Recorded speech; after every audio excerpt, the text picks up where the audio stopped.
1. Hello, ladies and gentlemen, and welcome to the very last episode of the Say Report recorded in 2023, but the very first episode released in 2024. Yeah, it's crazy. like we're looking into the future, Dev. It's like we're looking over the curvature of the universe and seeing ourselves, but it's not ourselves who are looking out. It is ourselves in the future, as Einstein theorized.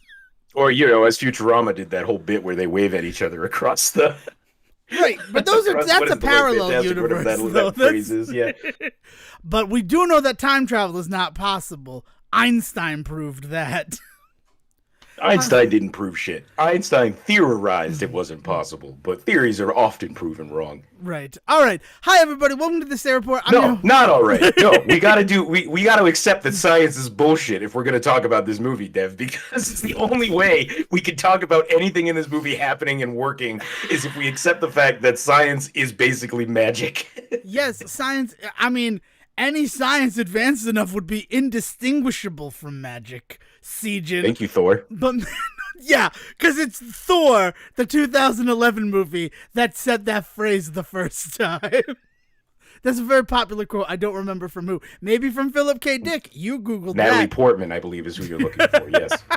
Jane Foster. You will put respect on her name. I am sorry about that time that we got ice cream without you, Siegin. Wait. No, I'm sorry, but isn't that just how movies work? Is that the actors just make up their lines as they go? Yes, exactly. Just like that's how it felt like watching Paycheck. All right, but we do a show. We're already in the middle of it, but let's go back to the beginning. Hi, welcome to the Say Report. I'm your host, Devin Decker, and joining me, the other host, my host companion, and the guy who is ready to, wage a war on science. Big round of applause for Siegin Sarwick. In the name of Philip K. Dick, I stand here before you today. No, I mean, I like this. I like that our timeline's all over the place. It's really making me feel more at home as we talk about this movie. I have to admit something to you, Dev. I saw this movie, right? I've seen this movie multiple times. I didn't really rock the whole time travel element. Not time travel, that's not fair. Time seeing element to it until you kind of offhandedly made a joke this time as we talked about it, and I went back and rewatched it for today. First of all, Arthur C. Clarke said the magic thing in 1962. We will give credit to Arthur C. Clarke, but you're right, Natalie Portman. That's how most people are going to know it. How do you watch this movie and not... First of all, we need to stop saying grok. I love that you say grok. I love it. But it's that's the name of Elon's artificial intelligence. No, that's the name. That's the word that Elon uses for it. But grok has existed for a few years now. In fact, it's existed for a very long time. I know. It was readopted multiple years ago by fine people. There's no reason why we get to give Elon Musk the power to ruin a word for us. I just don't want to upset Daddy Bezos by talking about who is clearly his arch nemesis. Also, Grok's amazing because you talk about the fact that it is Grok's AI, and Elon Musk had to disown Grok in the last couple of weeks because it talked about how Elon Musk was a fucking racist and a tool. And he goes, Grok has been affected by the woke mind palace or whatever the fuck he says. Why would you say these things about your creator, Grok? You didn't build me, you piece of shit. Oh, what are we talking about? I'm just fine with Grok. No, the big reason why I didn't really kind of pick up on it is because if you go back and watch this movie, it doesn't really fucking matter. That's the whole point. It is the idea that he knows what's going to happen. Yes, that is definitely that is key to the whole thing, right? But the idea that what he had created was basically this way to, I mean, there's some Inception in here, right? There's some Matrix, there's a whole bunch of stuff going on of movies that I don't think actually affected this movie / hadn't come out yet when this movie came out. But it's so hard to watch this movie and not think about all these other movies that really probably didn't give two shits about Paycheck, right? Maybe it's something about the idea of the original story from Philip K. Dick or something, right? There's something to be said about that. But this movie is not what I think moves the dial in that regard. Oh man. But yeah, because this movie doesn't really care about its plot. To get down to the bottom of it, John Woo makes this movie, and I'm trying to think. I'm trying to figure out how to wrap my head around this. Okay. Wu talks about this film, about making this movie and not wanting to make an action movie. After all of his time in the 90s being John Woo, he sees this opportunity to make a Philip K. Dick story a la Blade Runner, right? Android's Dream. Like, to take that. He sees this as his opportunity to make a different kind of film. In his words, a Hitchcockian film. Yeah. He wants to make a mystery movie. This is North by Northwest, starring Ben Affleck. Right. With a paycheck machine, the Paycheck Machine, which is what I'm going to call it, that allows you to see the future, to glimpse the future. I don't know. Like, you're not wrong. In terms of the plot. To that point, though, the movie doesn't know what the fuck it wants to be, because as somebody that did watch this movie when it came out and has seen it many times since, I like this movie as an action movie. And what I mean in that regard is that, like, summer popcorn, like, turn your brain off. Like one of my favorite examples of this is Chain Reaction with Keanu Reeves and Morgan Freeman. Yep. It is a phenomenal sci-fi action film in the fact that the sci-fi is explained just enough to get you through it, but most of the time it's about him driving around in fast cars and guns, right? Like, there's this idea that, like, the science doesn't have to be solid, it just has to be good enough. And the science in this movie, for an action movie, is good enough as far as I'm concerned. Like, it's not solid. It is easily, like, it's so easy to rip apart so much in this whole thing. And, like, to that point, like, I don't think about the science of this movie. When they talk about how there's a machine that can predict the future, I don't think about that as, like, oh my god, time has moved them, like they're fucking with time and space. They can't be, they're playing God. Like, that whole Frankenstein-esque argument of, like, science has gone too far, which maybe I'm giving too much credit to Philip K. Dick here, but, like, that's where I like to think was kind of really where he wanted the story to be focused, is completely thrown out the window for the actiony elements of, like, motorcycles breaking through glass and pigeons flying by and all that shit, right? So, like, there's this weird thing in me where I'm just like, the reason why the science doesn't matter and the reason why I completely forget that time travel is even a part of this movie until you really kind of made me focus on it is because it doesn't, in the grand scheme of things, like, I'm just watching Ben Affleck be a badass. That's why I'm watching this movie. I'm not watching this movie because, say, I watch Blade Runner and it's all about, like, the moral conundrum of, like, man hunting down AI and all this shit. Like that whole thing that sci-fi does that makes you focus on man. Like, the true secret of sci-fi is that it makes you reflect on yourself and where you are now and all that shit. Like, this movie doesn't do that. This movie makes me have a lot of fun in like the action department, though, and that is probably its biggest fault. You just said a lot of words, and I love that you said all of those words, but I have never really looked at this movie as an action film, and that is incredible to me. How, like, we both came to this film, we both saw this film when it released, and we both had such wildly different interpretations of what it was. What really appeals to me about this movie is the science, is the messaging about observation affects the outcome. Like, that is so cool. I'll watch Minority Report if I want that. Like, this, like, there are, every time you talk about what this movie is trying to do in that regard, I'm going to think of 3 other movies that do it better, and it's why I don't think of this movie first. But if I think about John Woo doing a Philip K. Dick story, there's only one movie I can look to. There's only one movie you can look at. All right, before we go much further, so this movie about a man, like, the central conceit of this film is not the future viewing machine, which is another thing. Exactly, like, my point. It is not the central focus of this film at all. But it should be. But, like, when I said we're gonna talk about Paycheck, and I'm like, oh, the Paycheck Machine and seeing into the future, and you're like, oh yeah, let's not focus on the fact that he loses 3 years of his memories. I, like, totally forgot about that part of the movie. I was like, oh yeah, that is a part of it. But, like, I mean, they basically pull in Total Recall, right? Exactly. Like, they go to Total Recall and they're like, let's borrow some of it. It's all in the same mind, right? It works. So that's the question. Yeah. That's the question I want to ask you. Which do you think Philip K. Dick wrote first? The short story, the novelette that is Paycheck, or will hold your memories for you wholesale, the story that goes on to become Total Recall? Oh, see, I thought you were going to ask me about androids. No. Like, I don't know. See, the thing about Paycheck is, if I remember correctly, this is one of his shorter stories from like earlier on in like the 50s, right? Like That is this is like correct. 50, Yep. yeah, 52. like 50. Yeah, okay. There and like so I don't really know. Total Recall is weird because like it is that short story, and then I would have said this. I'm gonna say Paycheck. Paycheck must have is come definitely first. written first. And the Yeah, only yeah. reason that I wanted to establish that is because the whole memory wiping idea, everybody's like, oh, they're so similar. And it's like, well, yeah, this is kind of like the first test into that whole idea of like, you can erase your memories or you can put your memories on hold for a little bit. That then There's a real blossoms secret in into this, Total Dev. Recall. Yep. Philip K. Dick kind of steals from From himself a himself all lot. the time. Yeah. There's kind of an entire character in this movie named Decker. Yeah, Like- well, to be fair, the replicant, or maybe not, from Blade Runner is Deckard. It ends with a D at the end. Here's what freaked me out. Okay. I put a mask on him now. He's got a goatee. He's not the same He's character a at all. different character. That freaked me the fuck out. This is so early for this part of the discussion. My grandfather's name is William Decker.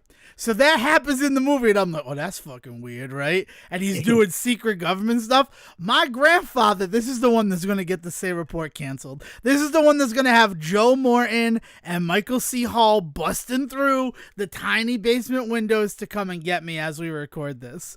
Because my grandfather, my father's father, never met him, died long before Devin Decker came into this universe.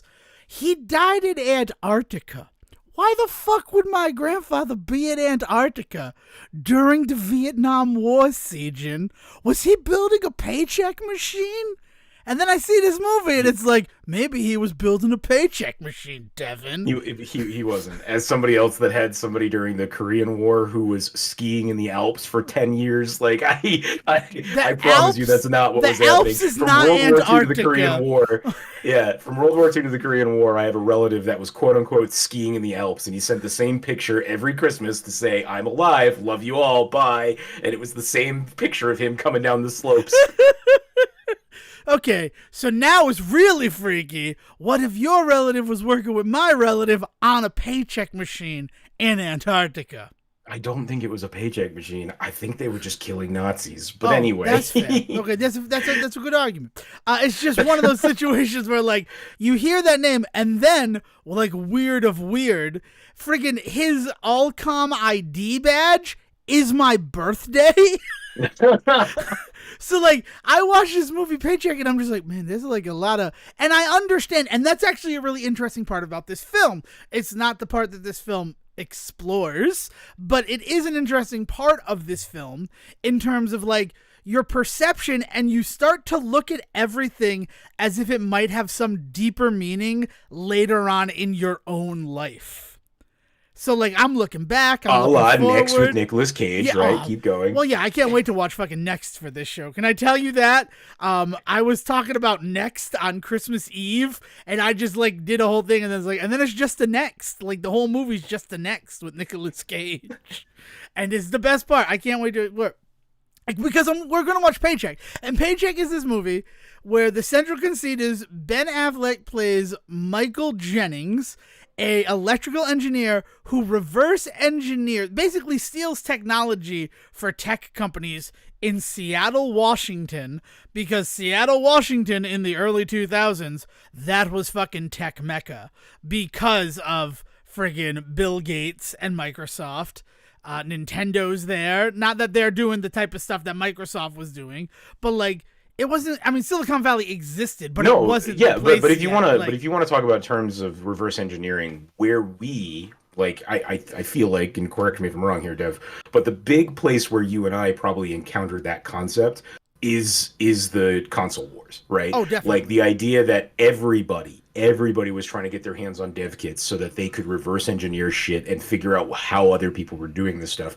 And part of the reason why that Nintendo is so interesting nowadays is because they don't really try to compete with Microsoft and PlayStation, but you better believe in the 90s, like they were stealing Segas, they were stealing Saturns and Dreamcasts to figure out like what was happening.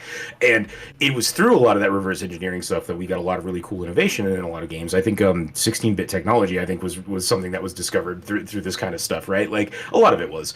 And very specifically kind of Nintendo deciding to not go down the CD path was that they kind of ripped apart a bunch of these other things and were like, actually, this is a lot of fucking bullshit for when we can go in a complete opposite direction and not spend all this money reinventing the wheel. And it's why we have Nintendo in the place they are today. Legitimately, because they reverse engineered a bunch of CD-based systems, and we're just like, man. But also the console wars, and also like Mac versus Windows, right? Like Mac versus Microsoft is infamously was them stealing a bunch of shit back and forth and trying to reverse engineer this. So like the idea of reverse engineering is it's wild to me that he is a quote unquote reverse engineer, not just an engineer. Yeah. It's like basically if you're an engineer, you can like it's like calling somebody like specifically like a refrigerator repairman. Yeah, they exist. They are a thing in the world. But generally the first person you think to call when something breaks down is just a repairman, right? Like you would we do get to that specialty. So like it works for me that he's a reverse engineer in this movie. It's just it is so on the nose every time they say it that it feels a little weird. Well, what's really strange about it, what's incredibly strange about it is he is clearly a reverse engineer, right? His first job, which I believe was with Newcom, he is reverse engineering the like immersive monitor that like. Well, it's not like we should be clear here. That's not his first job. That's just a job. This is he's a consultant reverse engineer. It's the first job that we see in the film. That's. Right. I want to make sure that we're clear here that like what he does is he freelances as a reverse engineer. He gets hired by companies to steal technology from other companies, figure out how they made it so that they can make it better. Like that's his job. Again, really kind of invoking some Inception shit later. But anyway, sorry, keep going. No. But like, so clearly his job is to just create what Ark has done for the Newcom company.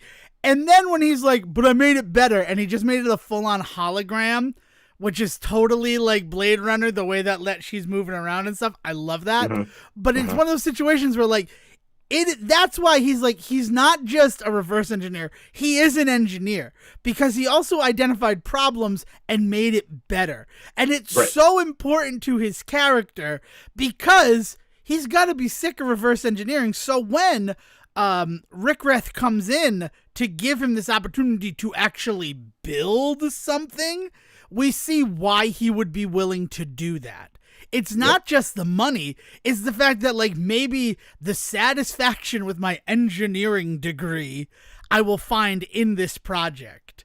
This movie was made 20 years too early because the other thing I couldn't stop thinking while I was watching this was how much he would relish the chance to just like to put it in as much 2023 terms as I can, disrupt, right? Like how much like he would be just like chomping at the bit to disrupt the current ecosystem, right? The idea to create something better. I mean, we are recording this on the night after I think the night of that Apple had to officially stop selling their latest watch. Did you hear about all this shit? No, please enlighten me. Because they straight up reverse engineered a bunch of stuff from a different company. They got caught. I mean, like, you can look into this. There's more nuance to it than what I'm going to give it. But essentially, they were told to stop because of this. They poached a bunch of people from a smaller company, like less than a mile down the road from them, that had developed the technology that uses light to read like your heart and all that shit through the watch, right?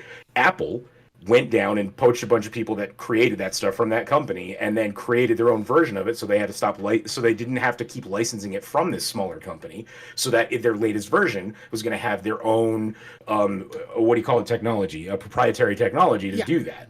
But it was all based off of the knowledge from all of these people from this other company. And they got found in a court of law that that's exactly what they did, is they stole a bunch of people to just basically rebuild what had been done at this other company. And they essentially reverse engineered their software to do that and then created a better version of it in the Apple Watch. And they are now sitting on potentially a billions upon billions of dollar loss because they officially, as of today, cannot sell their latest iteration of the Apple Watch. because they were told either change the software in it or you cannot sell it. Now I wish I'd gotten an Apple Watch. And I have no desire to have an Apple Watch. It wouldn't work. If you got an Apple Watch this year, they literally had to turn them off. They had to shut them down? So yeah, they could not. You cannot use it.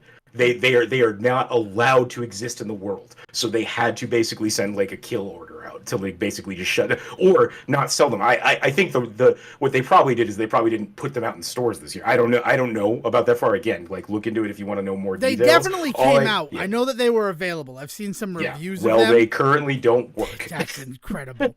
Are people going to get this is not, we're talking about Paycheck. This is something that this is an important part of it, right? It totally is. Yeah. What this is doing in terms of the sci-fi, like they are talking about a thing that really does happen in the world, which is part of the reason that Philip K. Dick as a sci-fi writer works so well for me, despite the fact that you can point to how he doesn't get too far out of his comfort zone in a lot of ways. Let's put it that way. He doesn't spread a lot in terms of his like concepts, but that's okay because when he's talking about a thing, it's because it's a thing to talk about.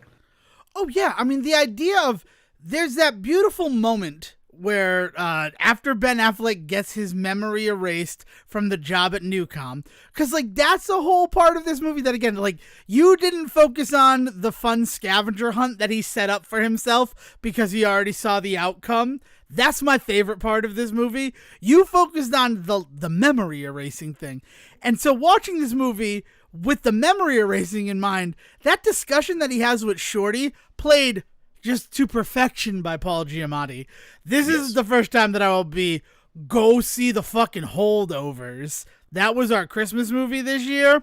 That movie was excellent. Oh my God. Nuts that did like the Descendants and stuff yeah, too, it's right? Alexander Payne. Yeah, Payne. But so good. Such a good film. Very happy that that's what we decided to watch for Christmas. But one of those, like, Paul Giamatti as Shorty, and he's like, don't you want to live a life? And he's like, my life, because of the erasure of memories, is like the perfect fucking highlight reel of the best moments. And it's like, that's so cool, because then you look at Total Recall and it's like, give yourself a whole fucking new life. Get rid of your shit memories. And then also think about that, like, we're a year or two removed from Eternal Sunshine of the Spotless Mind. And like taking the paycheck technology, not the see the future stuff, but the like erase the parts of your memory that fucking hurt and putting that into a movie. Like, it's such an interesting way that it all like spreads out, and I never focused on it. The fact that he loses his memory, and here's the other, like, it's a bullshit thing. I love how we're talking about this movie. Just like pause for station identification. I love how the Say Report is discussing this movie. The original way that his memory is erased is like a very complex, like, electrobiological mechanical procedure that like Paul Giamatti is doing it, and like if his brain goes over 43 degrees Celsius, he'll die, he'll be brain dead, and for some reason the guy bumps into the monitor and that causes a spike in the brain heat. I don't know why people in America think that the monitor fucking matters when it comes to a computer, but we all do. Like that's the first time that we see it. And that's an interesting thing, right? Like, this is a dangerous thing that Ben Affleck is doing in some level, right? Because it takes him longer to regain basic skills, because at the same time that we're only erasing 2 months of your life, you still, like, are in your brain, man. Like, fine motor skills and shit could be damaged from this procedure. And he has that whole thing.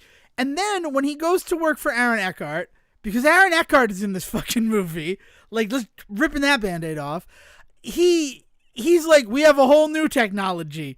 And that whole new technology is the only reason that the movie is able to happen. Because if it were done mechanically, like biotechnologically, all of the memories would be gone. But because it's done chemically, like Paul Giamatti's like, yeah, so of course you're going to have residual memories, because like the chemicals are not going to be as precise as me targeting and erasing all of your memories. Yeah, because chemical science, unlike mechanical science, is like everybody has different chemistry. Yeah, right? exactly. There's only so many different ways a brain is wired, and if we snip here and snip there, done. Like we know that, right? But chemically, we can't guarantee that. Interestingly, you see this a lot in a lot of mental health history in terms of like, well, yeah, when we were doing lobotomies, basically we got the same result every time. It was a horrible result, but it was a guaranteed result. We knew that if we snipped here and snipped there, this is the way the person would basically become, right? Whereas now we do a lot of things like chemical lobotomies in some places because some bad shit happens to bodies. And like, it's a lot more of a like, well, there's a wider range of possibilities of what can occur, right? Like we see this again, Philip K. Dick talking about this kind of stuff that years before his time is talking about the ways in which these sciences do kind of work in reality, which is why his writing persists despite him not necessarily being the most prolific or the most rounded like sci-fi writer, right? There's Philip K. Dick fans out there right now screaming at me, but like that, like there's a reason why he is not often people's number one when you talk about a sci-fi writer. Right. It's like Asimov, maybe Clarke, and then you're talking about Philip K. Dick. Philip K. Dick. Fuck Jules Verne. Sorry, keep going. I mean, I don't. Jules Verne is. Your mother was a Vernian. Anywho, like, but that's like such an interesting thing that is in this film, and it's a throwaway line. So like, I get if you're watching this movie. I was 13 when this came out. I don't know, 2003. I can do this math in my head. I don't fucking care. I was 17. I was 17 when I saw this movie. And it's like, that's not what I was focusing on when I saw this movie. I wasn't thinking about the nuance of the way that his memory was erased. Fuck, I wasn't even thinking about the fact that his memory was erased. I was focused on the fact that, like, this guy built a literal crystal ball. Like, and that's my favorite thing. The heavy freaking imagery in Aaron Eckhart's office of the giant crystal ball. You know the other reason why I think it doesn't work for me. So we've talked about the idea that he's a reverse engineer. He gets hired by this company to build a time seeing machine so that he can see into the future. And then the way that he does his business, after every job, he gets his memory erased so that he doesn't remember what he did for these companies, so that he can't just go sell that to somebody else, right? It's part of the whole like contract with these companies. Yeah, it's an NDA, but it's and then a la true, Hollywood cinema, like he gets his memories erased and something goes horribly wrong. There's the government involved, blah, blah, blah. Let's skip to the end of this movie for 1 second, only so that we can talk about something very specific that happens. And I'm sorry, it is the climax of this film and I'm going to spoil, so stop listening. But the other reason why I think the time seeing stuff in this movie doesn't stick with me is because the resolution of this film is him changing the timeline. Mm-hmm. Unlike, say, Minority Report, where we get to see, oh, that moment happened just as we were told it was going to happen, but the context changes why it matters, right? Like the whole thing at the end of Minority Report is like, you're going to commit this murder in so many days. And then he commits that murder, but we realize at that point, like all of this other shit about what has happened in that moment to make it okay, right? A la like the Futurama, just to keep referencing it, that episode with the safe, right? Like, like there's that moment there too, right? In this movie, Ben Affleck sees himself getting shot, and what he does in the final moment of this movie is he steps out of the way. He ducks. So it's not the future he sees. It is a future. It's wibbly wobbly. It doesn't work. It isn't grounded in like fate in any way. Like it is changeable. So it becomes really kind of squishy and not really sci-fi for me at that point. It is basically magic. Because of the fact that what he does is he takes that information and then just fucks with it. It's no longer, it's like, I don't look at The Butterfly Effect as a sci-fi movie. The Butterfly Effect is a gothic fantasy, right? Oh, yeah, and that's kind of where this movie starts to go. Well, you know who would probably be very happy about that? John Woo. If John Woo just heard what you said, he probably creamed his jeans because he didn't want to make a sci-fi movie. He wanted to make something different. So if he made a gothic fantasy film with Ben Affleck, Uma Thurman at the height of both of their careers, like he's got to be super happy that somebody saw his vision. I mean, he is so hurt by the reception of this film that he literally didn't make another movie until this year when he makes Silent Night with Joel Kinnaman, which, by the fucking way, I love that Joel Kinnaman gets to be in a John movie. movie, and like I love that it's a Christmas movie, and I love that like, and it is also the most John Woo movie that I have seen in the last 20 years. So I gotta check that one out then while it's still in the Christmas, like, okay to watch Christmas stuff time. I'm still watching Reindeer Games tomorrow, though. That's how I'm finishing this whole thing off. You know what? This is the time, right? 30 minutes into the episode. I gotta say it. Paycheck is a Christmas movie. Because it released on Christmas. It released on December 25th, I thought you were going to talk about the fact that we legitimately need to apologize to our audience for making them watch 5 Ben Affleck movies this year, as you are on the verge of watching a 6th. I've already seen Reindeer Games, the director's cut. Now I want to watch the undirector's cut and compare the two. Because the director's cut... I like calling it the undirector's cut instead of like theatrical release or whatever. Like the undirector. Like some guy came in and was like, I am the anti-director. I mean, in a way, that guy is the studio who was His like... His name is Joss Whedon. Sorry, keep going. Points right there. Is the Say report just like... what's my line? Whose line is it anyway? The points don't matter, but Sejin just got all the points for that one. I gotta give it to you. No, but like Reindeer Games, the scene where what's his name? Gary Sinise throws the darts at Ben Affleck. They're like, too gruesome. That's too gruesome.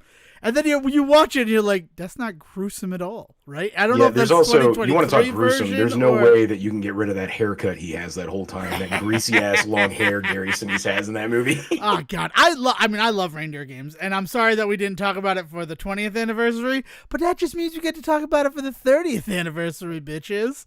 But no, what it is, so this movie released on Christmas in 2003, which is crazy, but then it's not crazy because the first job goes from October 19th to December 22nd, 2004.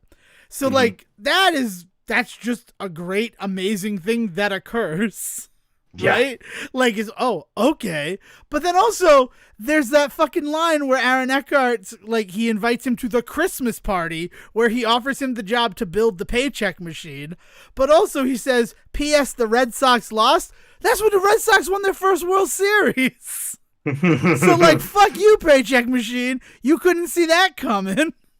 Yeah. He missed both. It really is a Christmas present that keeps on giving. It is. Yeah. It's just, but it is. So like, I wouldn't like go to the mattresses with this one the way I would for like Die Hard. But there was enough Christmas in this movie that they're like, we should release Paycheck on Christmas. If I were making a list of movies that involve Christmas but that aren't Christmas movies, I would put Paycheck on that list.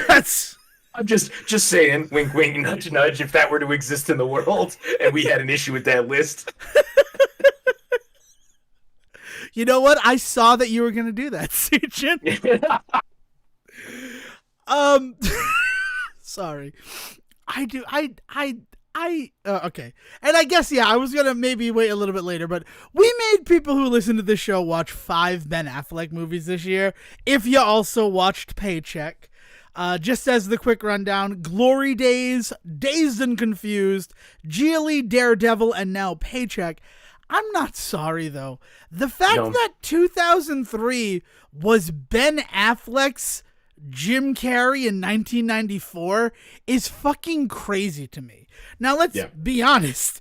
Ben Affleck did 3 movies in 2003, and none of them were breakout incredible successes the way that Jim Carrey somehow did Ace Ventura, The Mask, and Dumb and Dumber. No, but I think what's really important to point out, though, is the way that those 3 movies changed Carrey, because of what he then slowly over the next few years really tries to do is combat that year. And we see him turn into the guy that does The Truman Show, The Majestic. We see that guy that aches for the Oscar nom. We see that guy that steps back. I mean, you mentioned Eternal Sunshine earlier, right? Yeah. Like, I think that if you point to 1993 as the year that he both breaks out and then suddenly like works his ass off and then finds himself known as the rubber face guy, and clearly we now know that that's not how he ever wants to be like remembered, right? Like that changes what Carrey does with the rest of his career. That breakout banner year, it just so happens to be successful for him.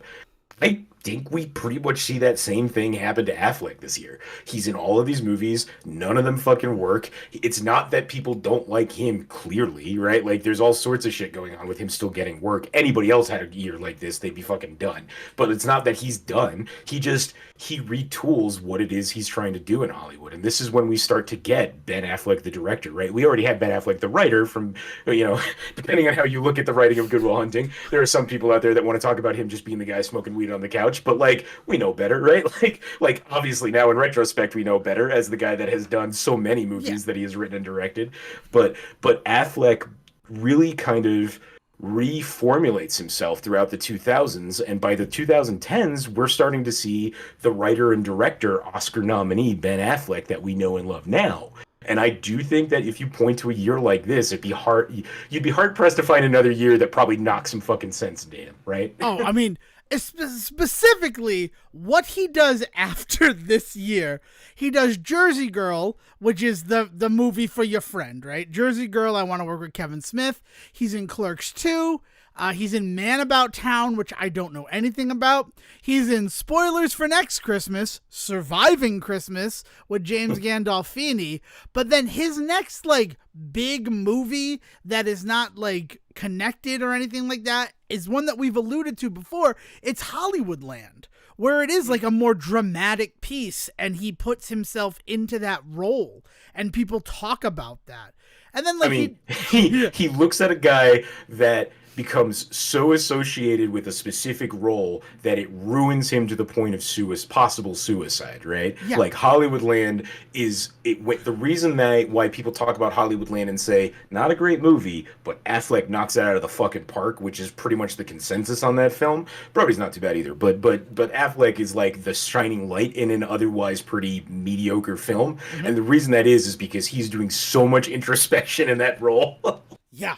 And then we see it going forward because he's like an Extract, and then he does The Town, and then he does an Extract Argo. is weird because it's like one scene, and like it's that's the one with what's his nuts there, Michael, the guy that does King of the Hill. Yeah, Mike Judge. Mike Judge, yeah, that's like Mike Judge. Mike Judge shows up with a scene for you to do, and you do it. Exactly. You have some fun and drink some beers, right? Like. Yeah. And then from there, he does The Town, Argo, and then he's all that. And then Runner, which we've alluded to. Like, you're not wrong. This year allowed him to look at himself and be like, what do I want to be going forward? Yeah, and he's just lucky enough to be the kind of guy that, despite a year like this, can continue to do that kind of work. Yeah. Like I said, this kind of year would ruin most actors. Most actors and the would fact never that it didn't work ruin again. him. Yeah. Yeah, the fact that it didn't ruin Affleck is a testament to him and what he brings to the table on screen and off screen. More spoilers for next Christmas. The fact that Surviving Christmas didn't kill his career. Really says something. There's a lot wrapped up in that he's more focused on Gandolfini, and we'll talk about that. We'll talk about that movie a year from now. But yeah, so back to Paycheck. I mean, we're only 37 minutes into this episode. I don't know what else I want to say about it.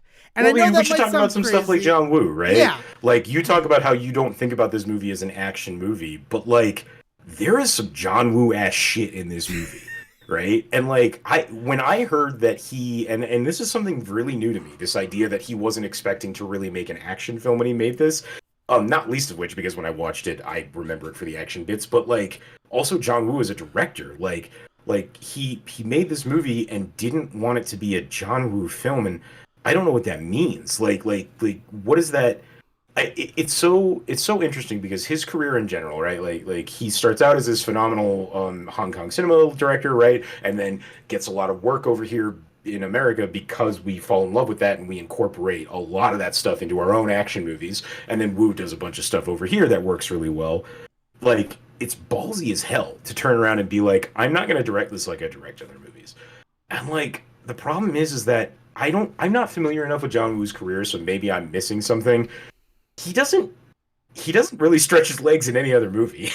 So I think this is a huge experiment for him that just doesn't work, right? And like, that's so unfortunate. Imagine if he had leaned into it and been like, nah, never mind, this is just another John Woo movie, right? Like, Mission Impossible 2 being my least favorite in the list. Mm-hmm. I still adore the hell out of that movie because despite being a bad Mission Impossible movie, it's a phenomenal John Woo movie. Like the weird shit that happens with like faces in that movie and people not being who you think they are, and then there's all these amazing fight scenes, and sometimes it's in slow motion, sometimes it's in fast motion. Like the ways in which he plays with like camera work around like helicopters and moving vehicles, it is such a good John Woo movie that despite the fact I don't think it really works as a good Ethan Hunt vehicle, I still adore that film, right? I don't go back to Paycheck like I go back to Mission Impossible 2, and this explains it. Because when he was making this movie, he was like, I'm going to do everything I can to not make a John Woo film. And it's like, why? Why, though? Like, I respect an artist wanting to spread their wings a little bit, but, like, at the end of the day, I also kind of just want to enjoy, like, when I go into a Steven Spielberg film, I hope I get a Steven Spielberg film. I hope I get a big thing and a small thing eye to eye with one another. That's what I want to have happen. I hope that I get to see, or even on his smaller, more personal stuff, I hope I get to see families. I hope I get to see kids being allowed to be kids, but also understand that, like, there is maturity there, despite the fact that they're 6. Like, there's an understanding of the world that all humans innately have. Like, Spielberg, the ways in which he can look at all walks of life and bring them together. Like, there is a larger sense of Spielberg that works for his big blockbuster movies, but it also works for his more Oscar Beatty family style dramas, right? Like, he is able to bring something to both of those genres because his overarching oeuvre works in both of those genres. John Woo's overarching like oeuvre of his whole thing is over the top action and characters that are performing feats that humans can't truly perform and stuff like that. So it's why I remember stuff like Affleck dodging a bullet, like Affleck riding a motorcycle through glass, like that kind of shit. Like that's the stuff that resonates with me as a John Woo movie because it's over the top, it's silly, it's ridiculous, but it's also badass, right? Like that's his whole thing. And the fact that he didn't want this movie to be that is like, I don't know, like kind of disappointing, you know? And like I wish that I got to see him. I wish I got to see him succeed in making a movie not like his normal stuff. Because as far as I can tell, the one time he stepped out of his comfort zone, it just didn't work. It went so poorly that, again, he kind of stepped away. He went back to directing overseas before he did Silent Night. It is, yeah, because, okay, so obviously you say John Woo, I think of Mission Impossible 2, and I think about how much I hated he does. We should mention some other ones though. Like, he does like Face Off, right? Well, his big ones over here are Hard Boiled, which was what he. Sorry, go ahead. That's what I was about to talk about. Is like Mission Impossible 2, I think of mostly because I didn't like that movie. But John Woo's name is so associated with it because of everything you said, right? The reason you don't like it as a Mission Impossible movie is because of how John Woo it is. But then for me, the next John Woo movie I think of is Broken Arrow. And granted, that's because I saw Broken Arrow just too many fucking times as a kid. Like, that's a movie that, like, I probably saw just a little bit too early, but, like, There's only 2 movies that I care about Christian Slater in, and that's Hard Rain and Broken Arrow. Right? And Cuffs. I mean, I really, Cuffs is like a formulative Devin Decker I'm movie. joking because I love Christian Slater. Honestly, his work on Archer is the best thing Christian Slater has probably ever done. But but no, like when you talk about Christian Slater in the 90s for Siegen, like the 2 movies that you talk about are Broken Arrow and Cuffs. That's all I can think of now. Broken Arrow and Hard Rain with Morgan Freeman is what I mean. Yeah. No, but Broken Arrow, and so now, like, as Broken Arrow, as, like, let's look at this as the operation guy, right? The operation guy is laid before me, and it is John Woo inside of it, and Broken Arrow is what I'm going to assess Sam with, right? And I'm not going to touch the sides. I promise I'm not going to touch the sides. The parts of that movie that exist in Paycheck are like the weird matchup between like 2 unlikely people, right? Christian Slater and Sam Mathis having to work together against this nefarious force, right? That is very much what is happening with Michael and Rachel. That I should have remembered that. I'm sorry, Siegen. I've been singing Tell Her About It all day. I'm an asshole. That was an inside joke for just Siegen. And it wasn't even a joke. It was me insulting him. But I think... Tell me about it already. Anywho, so like that, right? So like that's a John Woo sort of thing, right? Unlikely pairing. So we're there. But then the other part of Broken Arrow is just how much fun John Travolta is getting to have as the villain with these megalomaniacal speeches and these like justifications of his actions. So I think when John Woo was like, I don't want to make a John Woo movie, I think that might be what he's talking about. He wants to just focus on the guy. I don't want to focus on the villain. The threat is just a threat. Let's not personify it here. And as great as Aaron Eckhart is, I love Aaron Eckhart as an actor, it is plain to see that he is not fucking John Travolta in Broken Arrow, or fucking John Travolta in Face Off, or whoever the bad guy was in Mission Impossible 2. He doesn't get that gleeful, giddy moment. He's just the guy in a suit. Oh, rude. What? That guy that's still big. I don't like Mission Impossible 2. Who's the bad guy? Man. Is it Voight? Is but it he's John this Voight? like weird dude, and he wears Ethan Hunt's face. It's Dougray Scott he'd say. I love Dougray Scott too. I feel so bad, Dougray. Was it Thanda Way Newton as Naya, as the love interest, who has in one of the most John Woo moments ever when Ethan and Naya's cars collide and they like are turning off like off this side of the mountain, and like it is both this like horrifying car crash moment, but also it is the meet cute for the two of them essentially falling in love, like looking at each other as their cars are going off a cliff edge. I love that movie. Like not as a Mission Impossible movie. I love that movie as a John Woo film. It sounds like so you love ridiculous. that movie as Face Off 2. Because now that I'm thinking about it, I feel like Mission Impossible 2 was a spec script for Face Off 2. And then it like really leans masks. into the face technology. Yeah. It really leans into that one. Like, yeah. What if instead of like having their faces removed, they had masks that made them look like each other? Mm-hmm. Oh wow, that's less horrifying. But it's one of those situations where like Aaron Eckhart is the villain is not a huge focus in this movie. And I feel like what John Woo was doing was really kind of giving voice to not only your hero, but to your villain in so many of his films. So like when he's like, I don't want to do that, there's such a focus on Ben Affleck's Michael Jennings character in this movie that every other character feels superfluous. And that's fucking weird. I think that comes back to the Philip K. Dick of it all, though, Yeah. and talking about the original story, because so much of Paycheck being based on this original short story by Dick, like, it is told from his perspective. I mean, think about both versions of Total Recall, which, like, God, I adore the Colin Farrell one. I really do. I know that there are people out there that have gripes with that film because it's not the Schwarzenegger one, but, like, it is so not the Schwarzenegger one. It's basically its own movie. Yeah, it's a different movie. That right? isn't that a good thing? Like, isn't it good that it's not the Schwarzenegger one? Shouldn't you be What's up? happy? Shouldn't you be happy that it's not the Schwarzenegger one? Yeah. Like, yeah.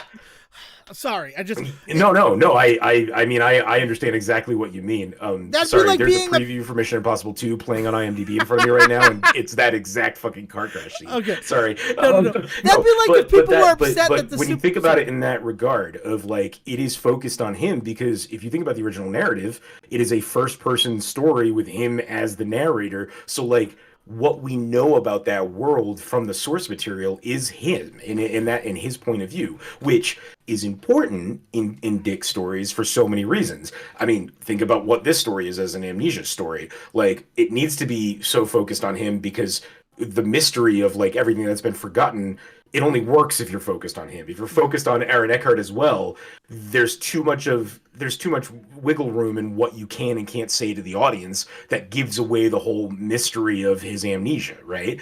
And so it needs to be focused on him. Like, it's weird in terms of like a John Woo movie, sure, but in terms of like what the movie is doing story-wise, they don't really have much room to go anywhere else. Yeah, in fact, there's that one scene where it's like, we know that Michael Jennings dies today at 3:03 p.m.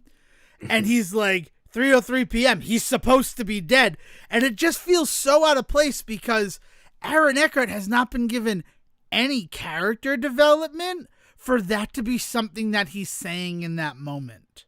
No, we learn like almost on the turn of a dime that he's the bad guy. Like, Yeah. that's the other big thing, right? Is that we're led to believe that he's slimy, and we get the idea that he's not going to be a good person.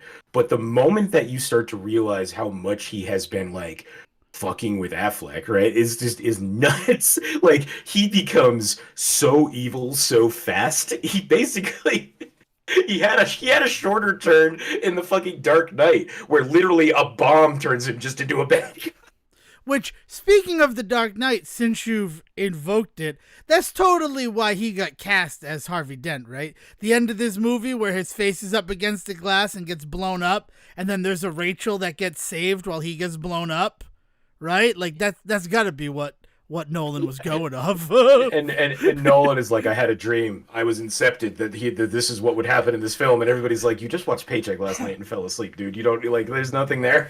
Remember, like, that's just the end of Paycheck. This is what I've been happen. incepted by John Woo. But, like, that's all I could think of in this film is just, like, Aaron Eckhart. I am a real big fan of Aaron Eckhart, and I had forgotten that he was in this movie. I knew Uma Thurman was there, but mostly because I knew it wasn't Charlize Theron because she's in Reindeer Games. Nice. Not to be that person, this is that kind of that time for Eckhart, right? Yeah. Like, we get this, we get Thank You for Smoking is around this time. Yep. Right? Like, we get a lot of really good Aaron Eckhart bits at this time. Not that he hadn't been working before, and not that he hasn't worked since, but, like, for me, these are some of my best memories of going to see an Aaron Eckhart film, or the 2000s. Yeah, exactly. And so him being in the movie and him being friends with Ben Affleck's character, like, enough that he's like, I know you just got off your job. I'm inviting you to this Christmas party, and I'm going to offer you this crazy job. Like, and he knows Michael Jennings so well because he's like, I know what will motivate him to be willing to give up 3 years of his life. And that is a huge boost in pay. Because he has paid a huge amount of money. He got paid $526,000 for the 2-month job. So roughly he was making $8,333 per day. That jumps up to $83,330 a day once he is working the 3-year thing. Because his payout at the end is 92 I think you messaging me about this math was better than, like, it was more thorough research done than anything having to do with the sci-fi of this film. You don't. Yeah, I felt like I was like, that's why I'm like, fucking math. And you're like, is everything financial okay? forensics that you applied to this script were the best science this movie has ever seen. Well, I'm trying to think of, like, is it really worth it? Because, like, $8,000 a day, right? Let's just round down to making $8,000 a day. Yeah, you can wipe my memory afterwards. Because you know what memory you're wiping? The time I was at fucking work, right? I get to keep all the good memories. Now, I don't know what he's doing. Is he going home at that time, or is he just in that room? I will say in this regard, for this job specifically, that is somewhat addressed, right? Yeah. Because part of the deal with I'm sorry, what's Eckhart's name in this? Reinhardt or something like that? Rickert. Rickert. Yeah, it's some not a Nazi garbage name. It is, his name is Rethrick. Yeah, okay. Rick. Jimmy Rethrick. James Rethrick. Right. But part of the deal with him is like, we're led to believe, at least, is that basically Affleck is going to move into the campus of this company, right? Like, so imagine moving to the Google campus and then they own your ass for 3 years, but you forget it. Like, my impression is, like, you don't leave. You know, because you'll you be live fed. there. There'll be parties. You're not going to be stuck in a cage. You're not under arrest. You're not. Like, there'll be movies. And as far as I can tell, the campus of this place, much like the Google campus, is basically a village unto itself. So, like, he's not completely isolated. But this idea that he is going to this very to a designated place that is monitored, right? Like that like he will be basically watched at all times. He's giving up all of this idea of, like, talking to anyone that the company doesn't deem worthy of talking to him, like that whole thing. And, like, that's what's going to be erased. So to your point, like, fuck yeah, take those memories away. Yeah, lock me up for 3 years and then make me forget it so that I'm not emotionally scarred forever. Sure, what the hell? Yeah, I'm the idiot for falling in love, knowing you're going to erase my memory. But it's, well, right. Yeah, like, right? But like, and that makes no fucking sense. Like, let's talk about the biggest plot hole in this movie is that envelope of 20 things that he was able to send to himself, because the rules were you're going to put all your belongings into this envelope and then we're going to mail it and you can collect your belongings once you've completed the job. Why would he be able to send out a different envelope? Like, no. And then they're like, and it would be the type of stuff that wouldn't raise suspicion from security. He mailed himself his fucking key card. That would be like flagged immediately. No, you can't mail your, like, what are you gonna, like, put it on the fucking wall? Like Wayne? Well, I have a collection of IDs. Well, and like maybe this is 2023 me talking, but how hard would it be for them to say a like jerry-rigged or a spoofed key card, right? Like he takes it and he realizes that it is a way to get through one of those doors that is not necessarily the right way, right? Like why did it have to be an actual, as you mentioned, like traceable key card, right? Like it's wild. The whole falling in love part, just because you mentioned how kind of ridiculous it is, I do want to say that, like, as far as I know, like, I don't know much about the original short story. I read it once when I was a kid. I know that it was one of those things where Philip K. Dick, like all good fantasy and sci-fi writers, started writing for adult magazines. Like, that's where he was really getting published, was in. And when I say adult magazines in the 1950s, that doesn't necessarily mean, like, pin-ups and naked ladies, although those were probably in a lot of these as well. What I mean more is, like, kids didn't buy this stuff. These were written for like guys like that were buying shit off of like street corners in the 1950s in New York, right?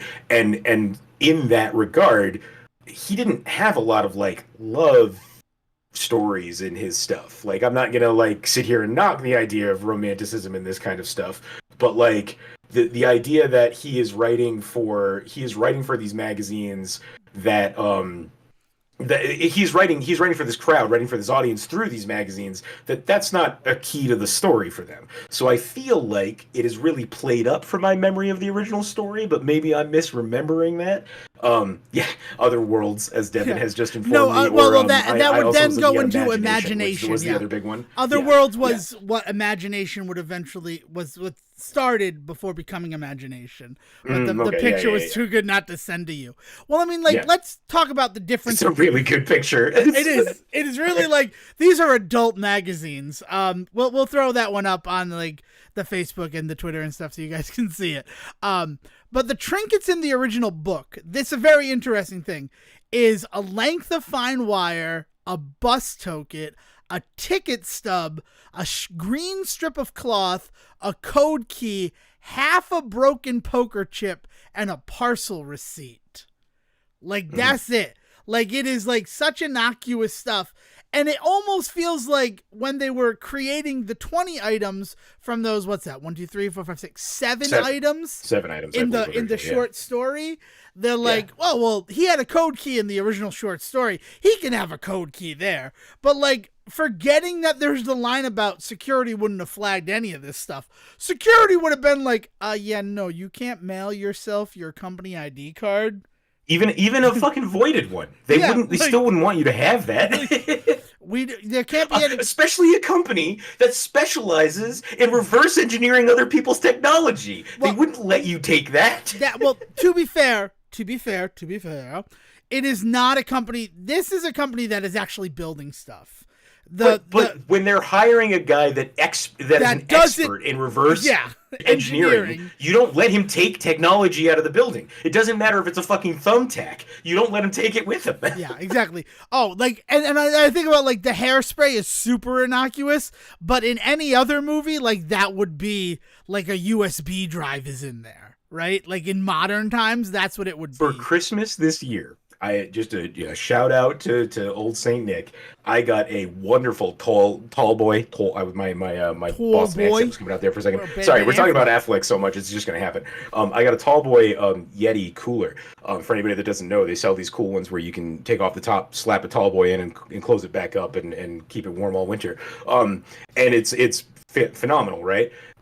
But in order to sell them, in order to kind of really get the point across of what they do, is they come with a fake tall boy can inside, right? So I pulled that out and I'm using it. I'm using the tall boy, just thinking like, this is great, this is awesome, and what a silly little thing that I have this like fake Yeti can, right?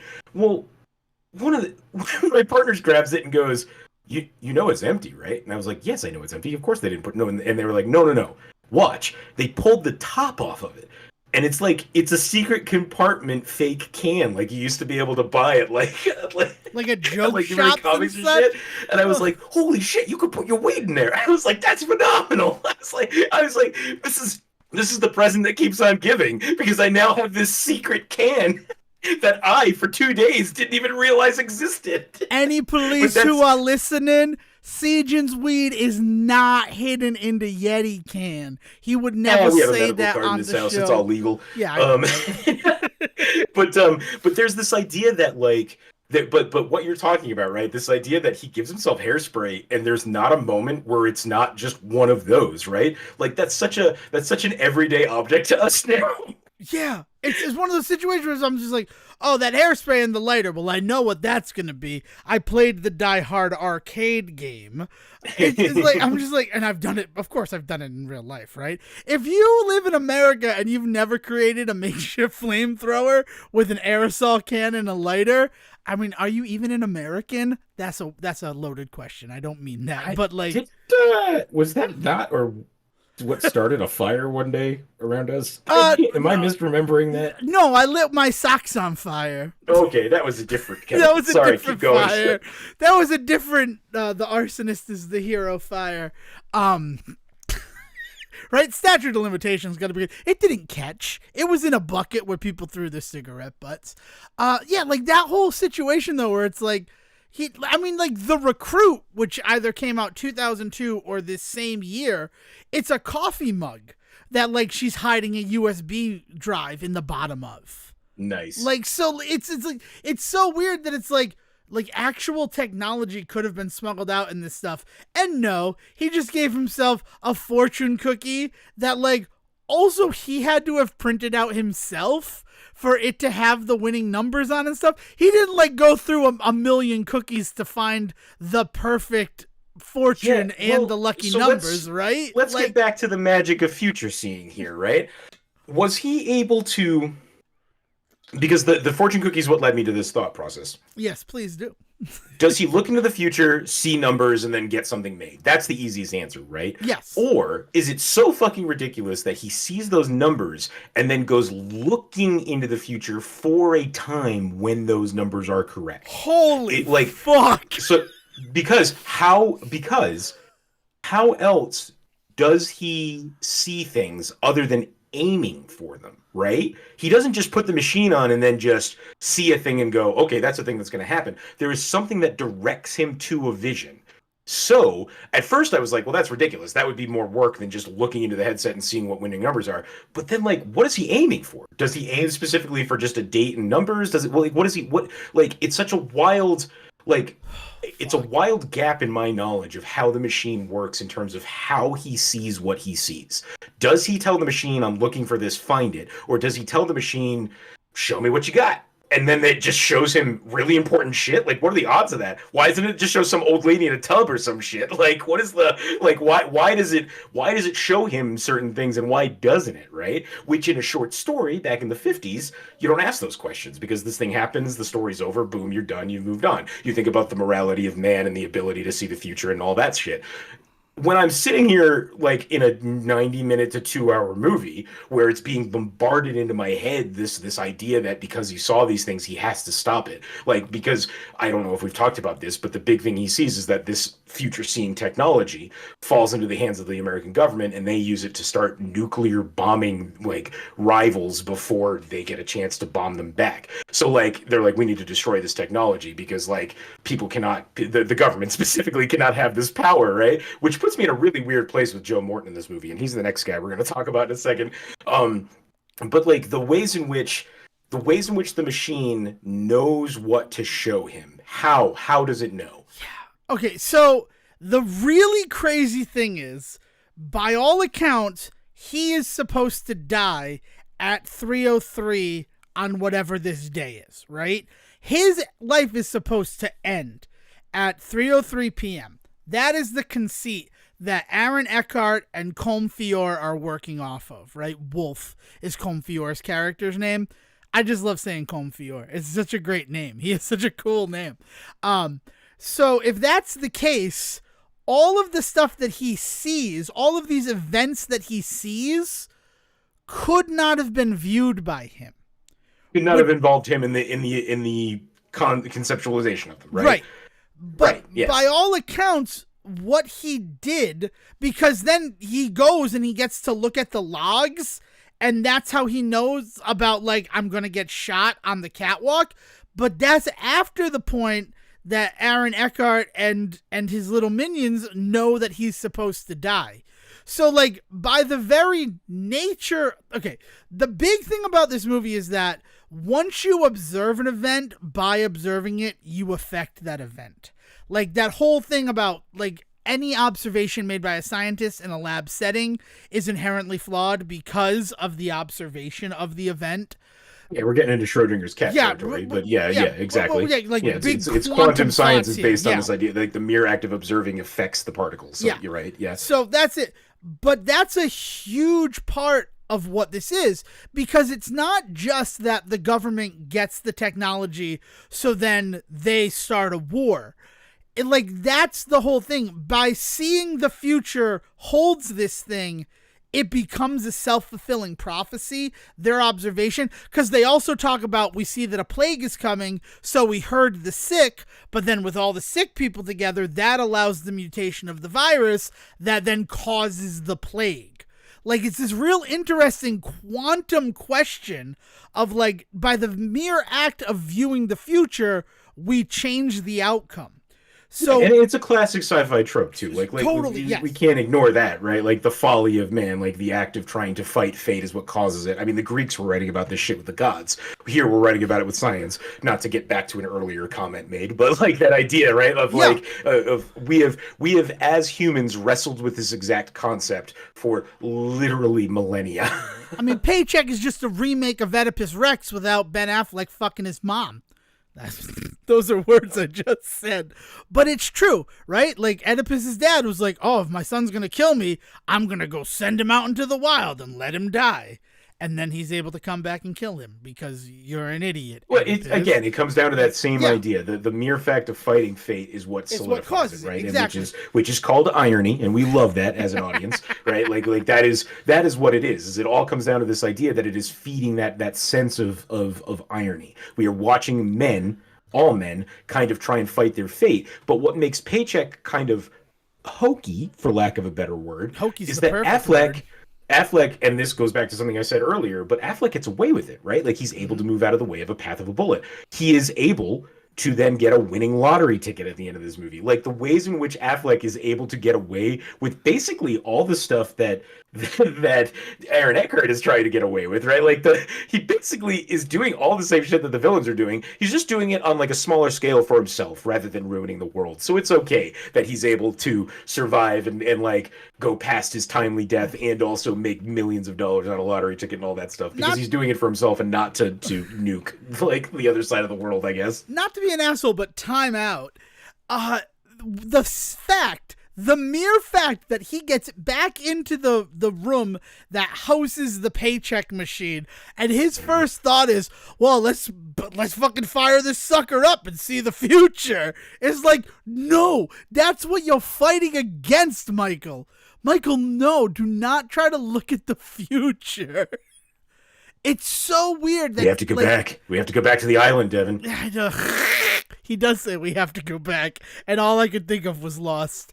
Man, if I had the Paycheck Machine and I could have looked at Lost and been like, I'm just never gonna bother with this. That's okay. I don't have to watch these mid-seasons. We're good. I'll come back for the finale. Season 4 is my favorite season of Lost, though. I will fight. See, then you would have missed season 4, and it would have been an ironic twist. Oh my god! But yeah, like the fact that he's like, let's fire this sucker, let's see the future, and it's like, no, that is so out of character for everything you've been doing up to this point. But at the same time, I also understand, like, there's got to be some allure to like being able to view the future in a device that you constructed to do that. Like, I think it kind of just hit me though where the whole Philip K. Dick stuff really falls for me. Yeah. Where I see guys like Asimov and Wells and Verne being at the forefront of pushing science through fiction in order to really kind of study itself and move forward. Dick falls more on the side of things that I look at somebody like like Richard Crichton or somebody, right? Like, or Michael Crichton. Michael Crichton, sorry, not Richard. Yeah, Michael Crichton. But like where he's using good science to write fiction, but he's not trying to move the needle. He's not trying to question like science or like really kind of force science forward in any way.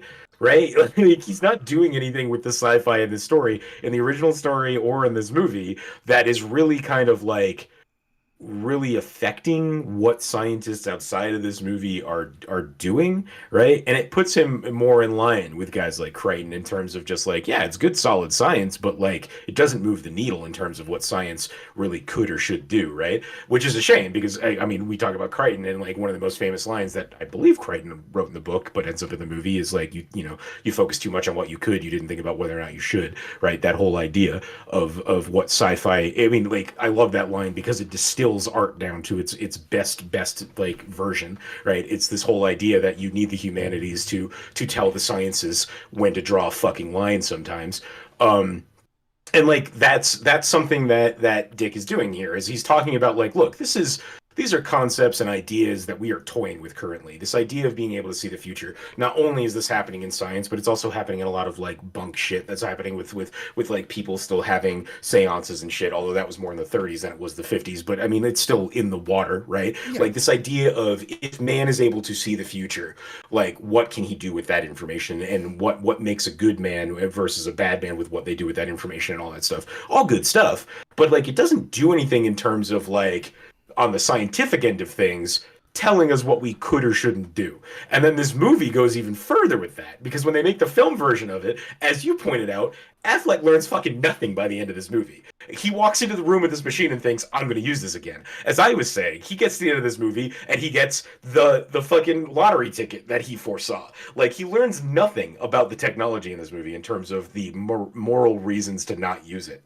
Yeah, it's very... I mean, and ultimately that's not satisfying, right? Mm-hmm. Like that's not like, it is satisfying. What is fun about this movie, and what I could not believe was still fun 20 years later, because it's 20th anniversary. That's the whole reason we're here doing the Paycheck episode. It's not just because like we want to celebrate Ben Affleck. It's also because this movie is 20 years old, and like Sejan's not wrong. If this were made now, I feel like a lot of the questions that it brings up would be worth discussing. But in 2003, we didn't care about that. We didn't give a shit about that type of stuff. Which is a shame. Yeah. Because if you look at something like Blade Runner, another Philip K. Dick story turned to film by a prolific sci-fi action creator in Scott, right? Like, mm-hmm. like he's not necessarily known for his character development on screen. He's not known for it. There's a lot of great characters in a lot of Ridley Scott's work, but like what you see in that movie, right, is like is a masterclass. Like it really is in Blade Runner. Like you see this beautiful kind of idea brought to screen and explored, and the depths of which, and then you get into all the stuff about like the various cuts of that movie and why different cuts read completely differently because of what characters do, and this whole it becomes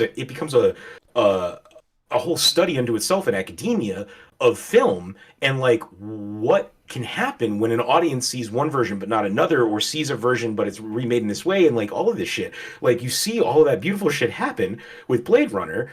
It's no surprise that you get so many people that are so on board with getting on with John Woo to make another Philip K. Dick movie. Yeah, let's do that shit. Especially with Woo saying he doesn't want to make it an action movie. Like, yeah, I'm in that room and I go, yes. And then the movie comes out and you're just like, oh, like this movie didn't live up to any of that. Yeah, it is. And the action moments that happen, and honestly, I can only really think of the one, right? Which is the motorcycle chase. That is such a huge, You could cut out the whole motorcycle chase from this movie, and I think it would still be pretty enjoyable. I earlier commented that if he was trying to make something Hitchcockian, it's North by Northwest. And there's stuff in the script that screams that. Like the moment of, he's not a super agent, he's an engineer. Cary Grant is not some spy. He's just a guy who was in the wrong place at the wrong time. And you have that scene with the plane. And that's very reminiscent of the scene with the train, right? Like it is man versus machine. And it is also a man who is not prepared to fight that machine. Yeah. In such a way. Like the Hitchcockian, once I saw that was the adjective he wanted to describe for this movie, I saw so many moments of it where I'm like, and it's not like watching the movie with that. It was afterwards. And then I like applied that filter on what I had seen. And I'm like, yeah, like that. I get it. I agree. Like knowing that and watching it. Yeah, I totally see that stuff. The problem is not knowing that and watching it. You never get that. You don't get that. Yeah, it is. You just don't pick up on that. And that's unfortunate. And it is great. That whole motorcycle chase is fantastic.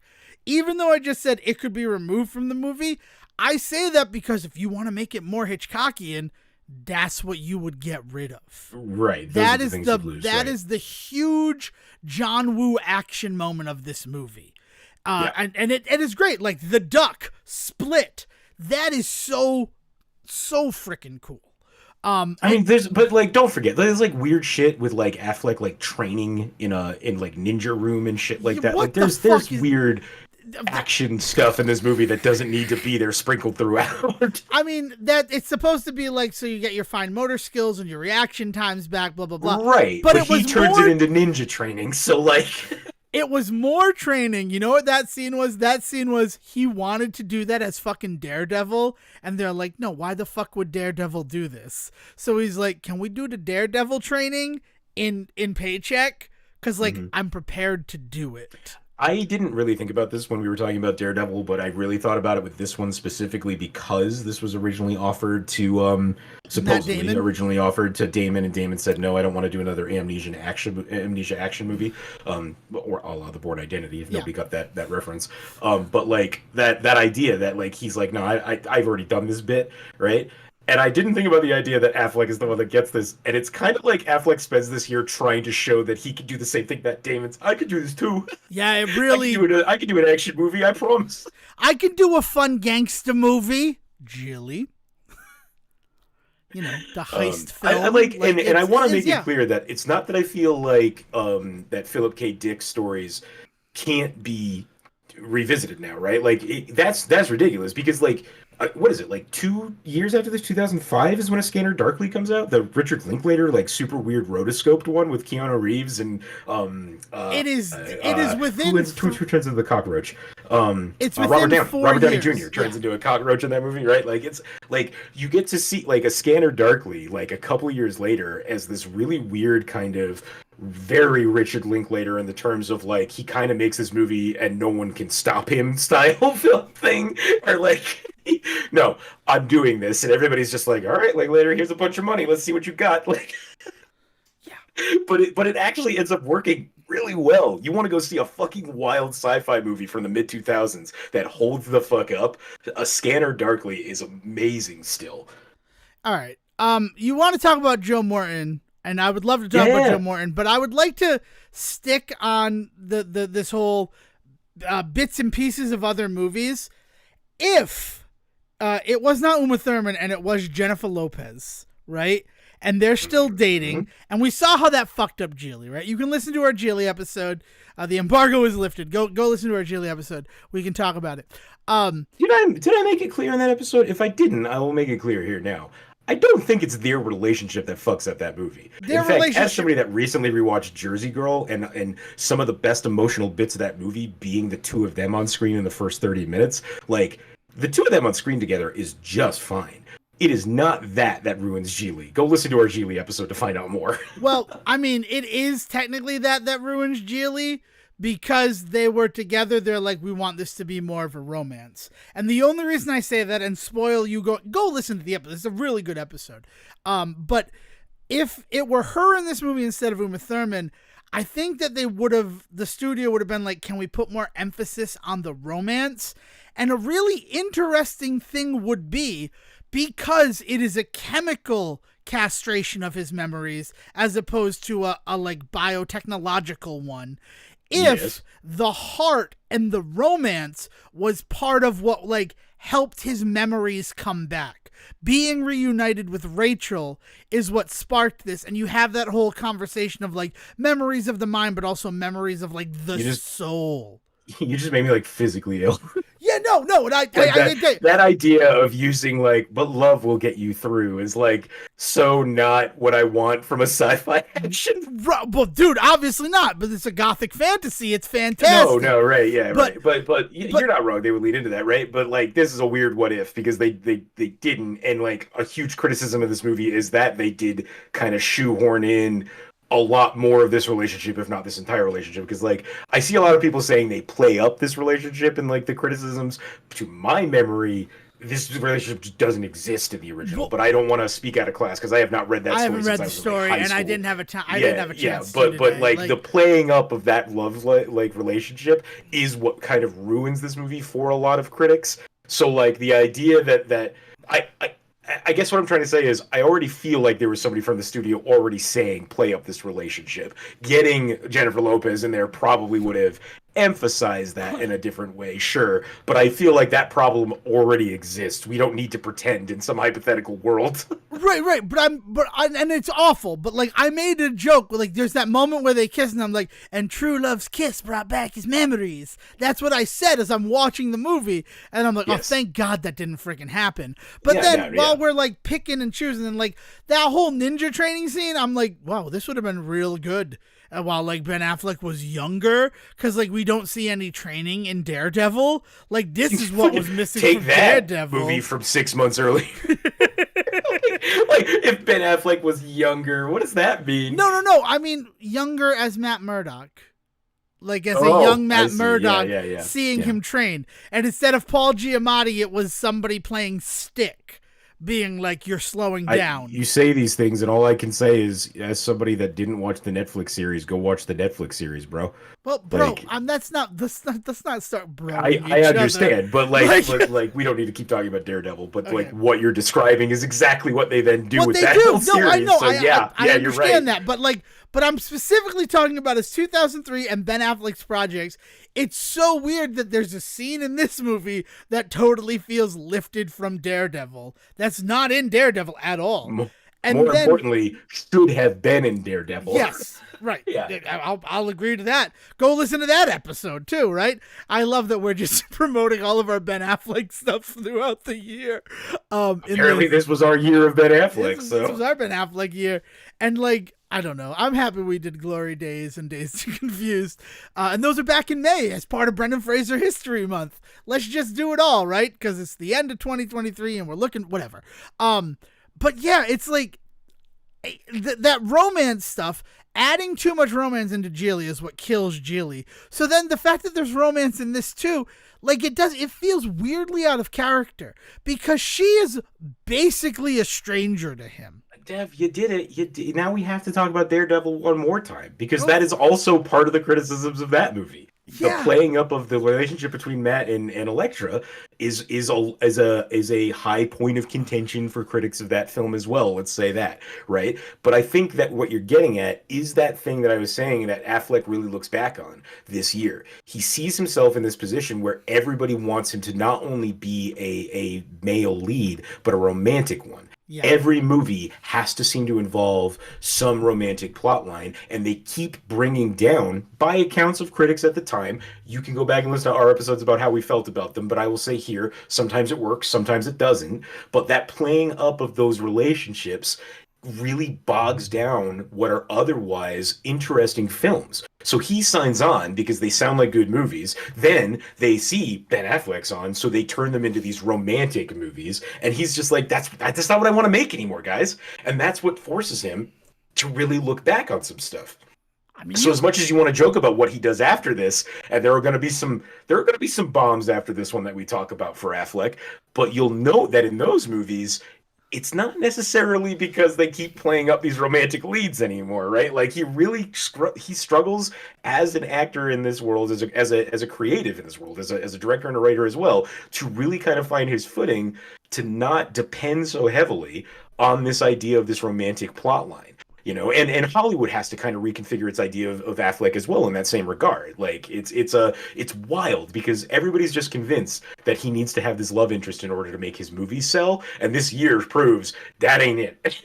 Well, what's really strange, because we also talk about like he's trying to emulate what Matt Damon is doing, which, true or not, regardless there, look at those movies. Bourne Identity, there's like a little bit of it, but the love story part of that movie, the love story is so detrimental to the Bourne Identity that the opening scene of Bourne Supremacy kills his love interest. I swear to God, it's like I'm watching frickin' The Spy Who Shagged Me again, and they're just racing to make him be a sad, lonely bastard again at the start of freaking Bourne Supremacy. I mean, like the Bourne Identity leans on the fact that she is now caught up in this thing with him, and she is screwed. Like it is not a good relationship that they have. Not because the two of them are not good to each other, they are, but like her being caught up in his shit means it's not going to end well for her. And then, as you point out in the next movie, we literally see that happen, right? Like, but it is never played up as that love interest is going to be the thing that saves him at the end of this movie.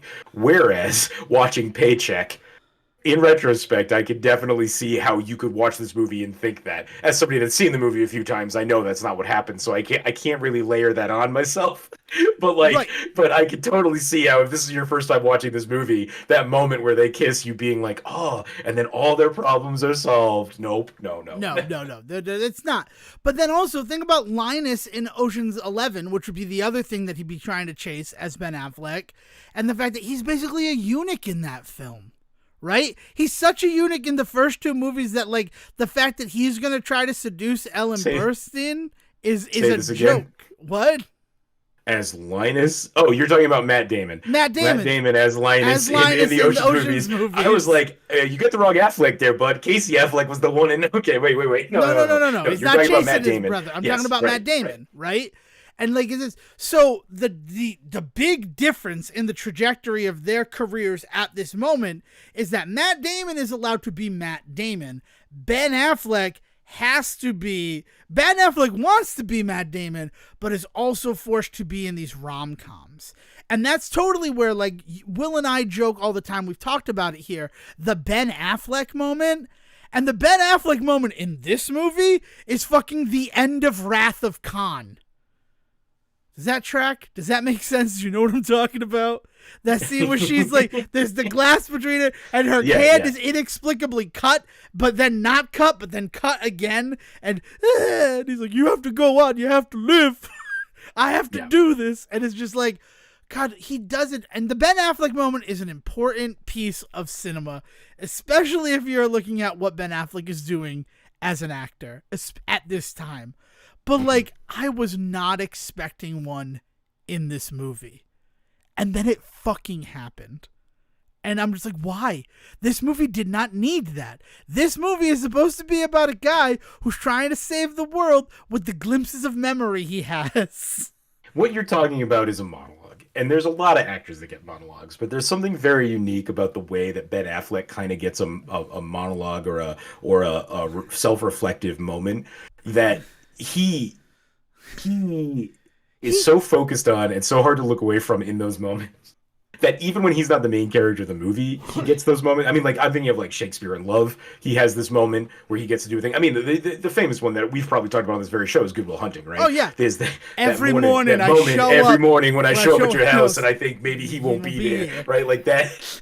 Like that whole fucking moment, right? But even Mallrats, he gets a weird moment like this that early in his career. Like he has these moments where he is given 3 to 10 lines of dialogue that may take up 30 seconds to 2 minutes, like depending on which movie and where he is in the cast. But he always gets this moment where the camera just gets to focus on him for a moment, and he fucking steals the show and possibly completely undermines the rest of the movie, totally, depending on which movie you're talking about. Mm-hmm. Like, I mean, I coined the phrase after seeing Chasing Amy, where he has like the 5-minute monologue telling her he loves her. And I'm just like, oh man, that's a Ben Affleck moment right there. And then as I saw more Ben Affleck movies, I'm like, why does he always do this? Like, yeah.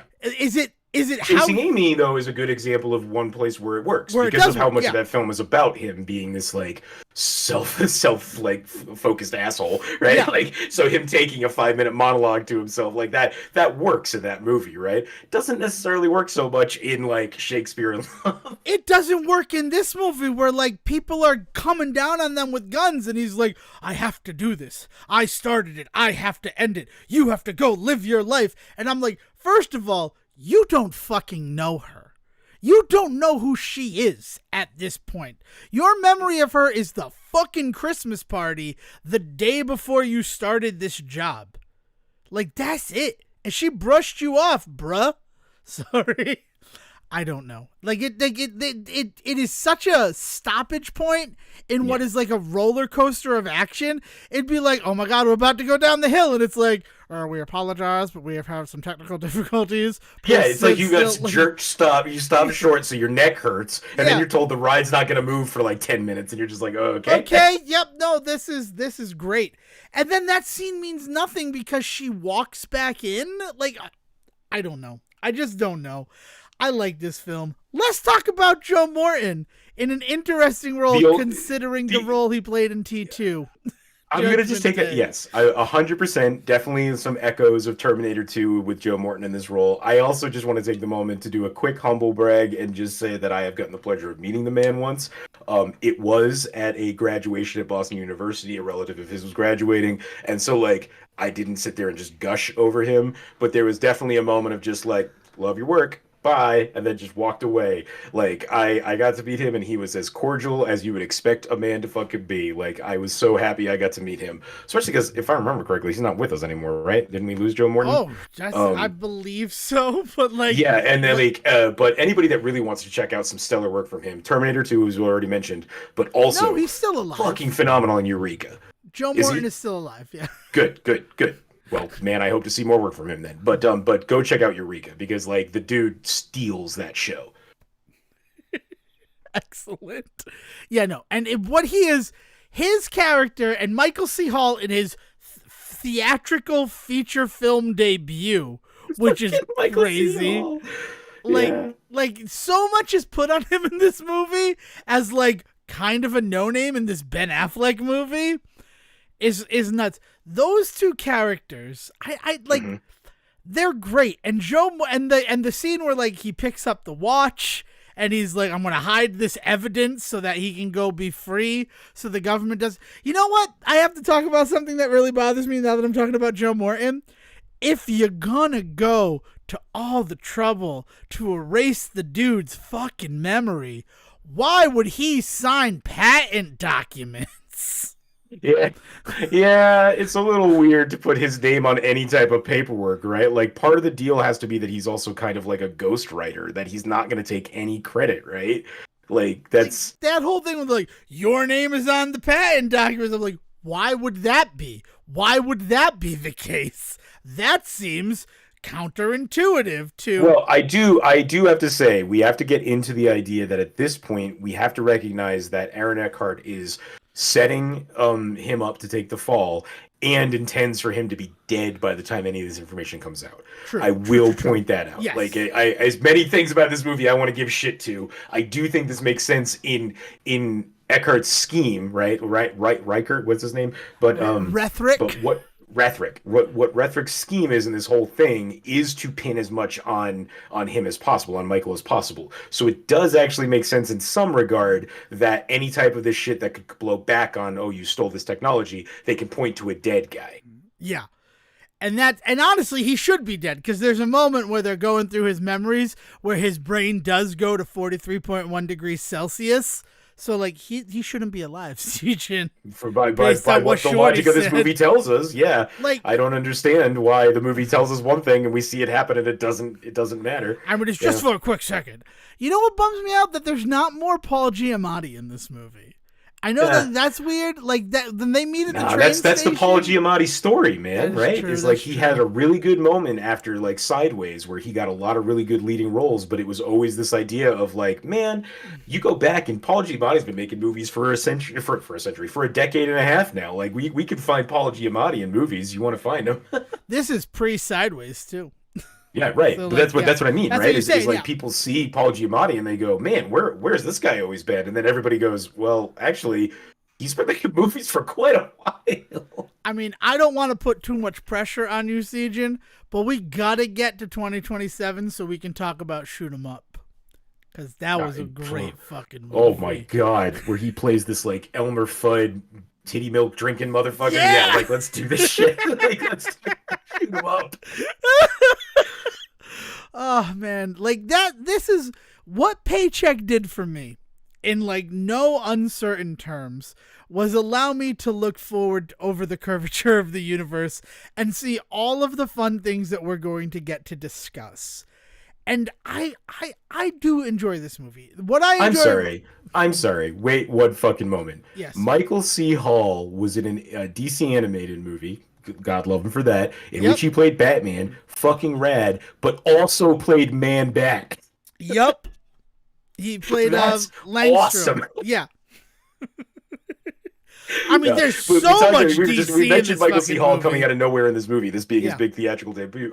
And like, we'd be remiss to not talk about the fact that he had done 6 Feet Under, right? Like, this wasn't like his first acting job. And this is the year that Dexter starts, or a couple of years before Dexter starts. So like, this is kind of his big blow up moment as well. But yeah, sorry. Yeah, no, it's completely fine. I mean, so much DC in this fucking movie. Ben Affleck goes on to play Batman. Uma Thurman was already Poison Ivy. Joe Morton is friggin' Cyborg's dad. Yeah, I forgot. Morton has that awesome role on Doom Patrol. Yeah. No, not Doom Patrol. Doom Patrol. No, you're right. That's in the movies. In that's the Snyderverse. Movie. Yeah, it's the Snyderverse. It's just some Michael C. Hall with his DC animated. It's such a shame that nobody will give Zack Snyder the ability to make a movie after Justice League. He did such a great job there. Oh, Rebel Moon is not something either of us has We're not going to talk about that movie because we don't want to piss off everybody we already pissed off with our Justice League episode. Oh, well, it happens. But yeah, no, it's one of those situations where you just got it. I mean, Aaron Eckhart is Two-Face. There's so much DC in this movie. It is crazy. And I'm not lying when I say... I'd be really weirded out if Colm Fiore wasn't in a DC movie, right? Because I'm pretty sure that he's one of the the Marvel go-tos for like random character. Like he shows up in a Marvel movie or two as like a guy, as like, as a villainy guy because he's got that face. I'd be really weirded out if he wasn't also in a DC movie, but maybe not. Maybe he isn't. So Ben Affleck is Batman. You have Uma Thurman as Poison Ivy. Michael C. Hall was Kirk Langstrom in Gods and Monsters. Colm Fiore played the doll maker in Gotham. There we go. See? Knew it. Yeah. Morton was Silas Stone in Batman v Superman and the Justice League. Paul Giamatti is the only one who has been in a Marvel movie. I mean, like, as opposed to all this other stuff, because Ben Affleck, we talked about being in Daredevil, but that's not technically MCU, so blah, blah, blah, blah. But Paul Giamatti as the Rhino in Amazing Spider-Man 2. Yeah. That Sijin's Gambit of a character he played there.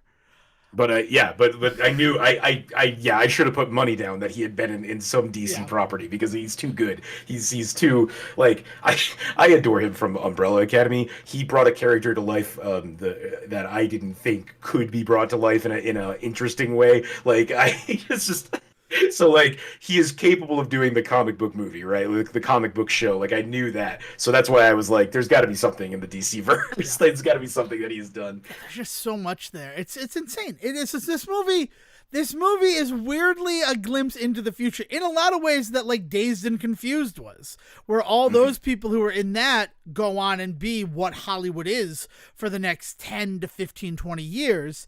And then you look at Paycheck, and Paycheck is this incredible collection of actors who are about to blow up because Uma Thurman's doing Kill Bill the next year. Right? Or is the first Kill Bill also 2003? Did we miss like a beautiful moment here? I gotta check now. I'm sorry. I distracted myself. Kill Bill is 2003. Imagine being in Kill Bill Volume 1 and also being in Paycheck that same year. I mean, again, it's one of those things that pretty much saves her career, although she takes a step back for other reasons that unfortunately have to do more with Kill Bill than this movie. So we'll talk about it if we ever do those episodes. I mean, that'll be a 2004. We can just look at both of them, right? As a whole, the way has it ever been released that way as one big thing? I have to imagine it has, right? As like a full cut. Yeah. I know that you can get both movies together, and there's like collector's editions that do that. But I don't know if it was ever quote unquote cut together. Do you know what I mean? Yeah. Like there's such a he knows Tarantino knows early enough in the process that he builds in a quote unquote intermission to that film. I don't know though if anybody's ever put them together and just straight up put an intermission in. That's an interesting. It's an interesting thing to look at. Like I don't think it would change anything. I guess is what. Unlike when we talked about the whole Grindhouse experience, where there's something about the idea of sitting down and just doing it all in one sitting really kind of changes the way you view both of those movies. Kill Bill is such a complete story with just a good like rest in the middle of it. It'd be like if you watched Hateful Eight in 2 parts. I wouldn't blame you, but at the end of the day, they are one story. You know what I mean? There's no other way to view that story for me other than both parts of the same thing. Having experienced Hateful Eight in all ways that are possible, Roadshow, regular theatrical, and the 4-part Netflix miniseries, the Roadshow was the best version of that movie. Like going to the theatrical and it being like, there should have been an intermission here, but we didn't do it because that's not how theatrical movies work anymore. I mean, yeah. If you talk to Scorsese, then who needs a fucking intermission? Well, and certainly don't put it in if I didn't put it in, right? Or we'll sue you, theater, in a time where theaters are already kind of dying. We should probably get back to Paycheck, and I think it's about time for final thoughts on this one. I can't think of anything else that we didn't really touch on in this film. It is a really cool experience that wastes the opportunity that it was for John Woo. And I have to imagine because of studio interference. I mean, you don't hire John Woo to do the Paycheck adaptation so that he doesn't make a John Woo movie. I think that might be a large part of it. And you're right. We should give credit there in that regard. I'm sure that when they said we hired John Woo to make this movie, and then Woo comes at them and is like, I don't want to do anything like I've ever done before. That probably ruffles some feathers, right? Yeah. There's no other way. I mean, that's the only way to read it. I mean, if you're the type of person who's looking at bottom line, we hired John Woo. We got Ben Affleck. He's going to be this huge action guy in it. We got Aaron Eckhart, the two of them being like the heads and tails, pardon the two-faced sort of pun there, of what like a white man in America is like in 2003. I mean, we didn't talk about Love Actually this year. It was something that like we had discussed, but then ultimately said enough has been said about that movie. But like Love Actually coming out 2 years after 9/11 and having such a prominent setting in airports is fucking weird. Paycheck coming out 2 years after 9/11 and totally nailing. I mean, like in 1952, when he comes out of working the job, America's essentially a police state because of what he has given to Rethrick, right? Mm-hmm. Right. Like, we were kind of living in this hyper-aware, like, overspending on police budgeting and military budgeting because of the fear that was in the air. Like, this movie came out attacking our enemies based on theoretical information that had not been proved true or yet not. Yeah, like it is. It is the right time for this movie, but like I don't know. there's no way that Paycheck could have succeeded in the form that Paycheck is in. There's the alternate ending, which I did not bring myself to watch because we try to talk about the theatrical cuts, but like it is such a big deal that there's an alternate ending to this movie. He just marries the birds. It's nothing different. Wait, he gets married to the birds, or he marries the birds to each other? Well, now you got to watch it to figure it out, you son of a bitch. Satan's gambited. No, it is. And it's like, and that moment at the end where he gets rewarded with the $90 million lottery ticket, shouldn't stopping the doomsday device, the Paycheck Machine that you helped to create, have like been reward enough? Also, you get the girl. Also, Shorty's there. Why is he gets away with everything, like in a way that I don't think somebody like Dick would really enjoy, right? Give all the different versions of Blade Runner all the shit that they're due, right? There's all sorts of stuff to be said about studio interference and all of that sort of stuff too happening to that story as well. But there is always something really kind of bittersweet about the ending of that story, right? There's ones where you find out he is an android. There's ones where it's a question whether or not he's an android. There's ones where it doesn't matter whether or not he's an android. This idea that there is still always something in the end, though, that leaves you chewing on the moral conundrum that character has been through the whole time, right?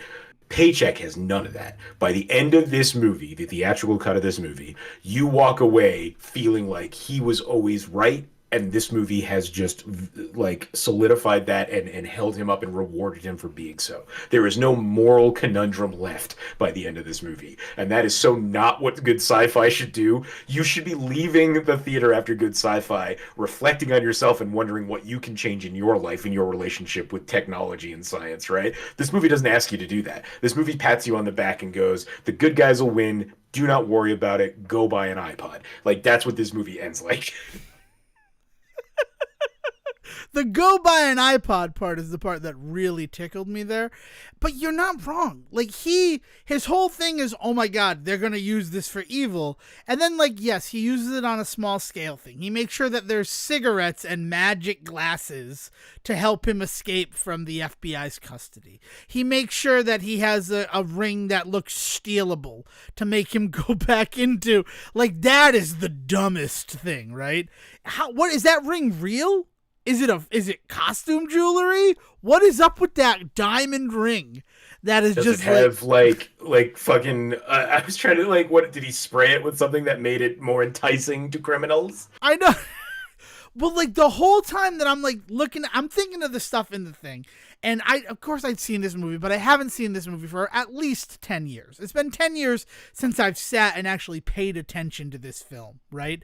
This National Treasure bullshit-esque film, right? God, this movie feels so much like National Treasure in some ways. And I'm only talking about that because we were talking about War prior and how it's not a John Woo movie, but imagine if it was, Sujin.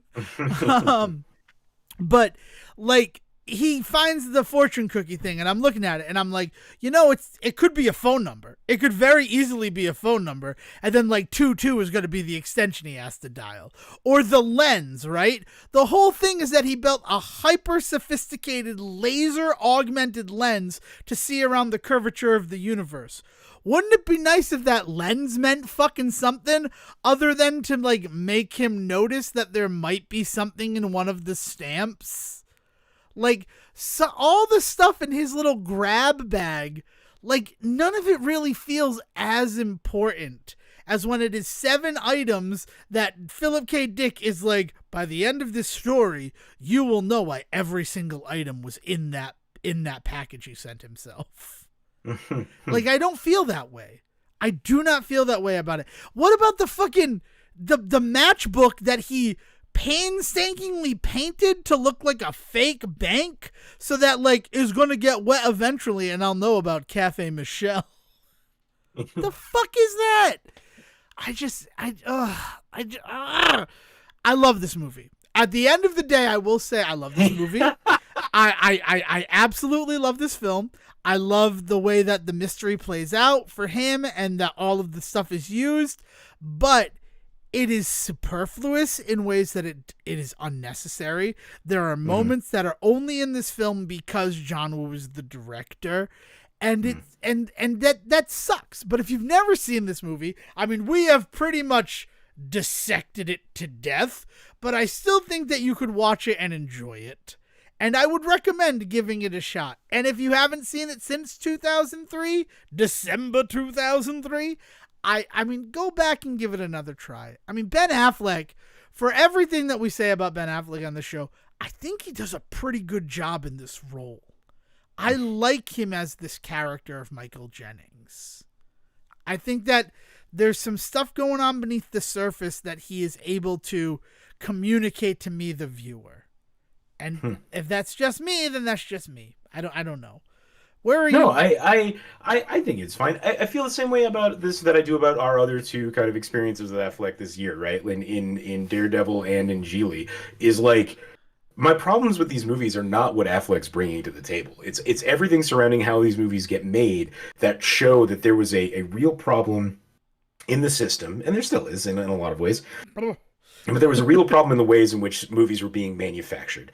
And, like, they went looking for a Philip K. Dick story because who didn't want to make another Blade Runner, right? And they brought in John Woo because John Woo was at the top of his shit. And they wanted they wanted specific things when they built this movie. They cast Ben Affleck and then put in a love interest, bring in Uma Thurman, all with these ideas of exactly what they want this movie to be. The problem is that John Woo is at a point as an artist where he doesn't want to keep making John Woo films. He wants to try something else. Philip K. Dick is also, like, the ways in which his stories are being interacted with is rapidly changing post 9/11, as all sci-fi is, right, and all that kind of shit. And then you have Affleck, who doesn't want to be making those kinds of movies anymore either. You have a bunch of people that were brought in to do a very specific job because that's what the company wanted them to do, but none of them are there because that's the job they want to do, and that's not going to make a good movie. There's no way that's going to end in a good movie.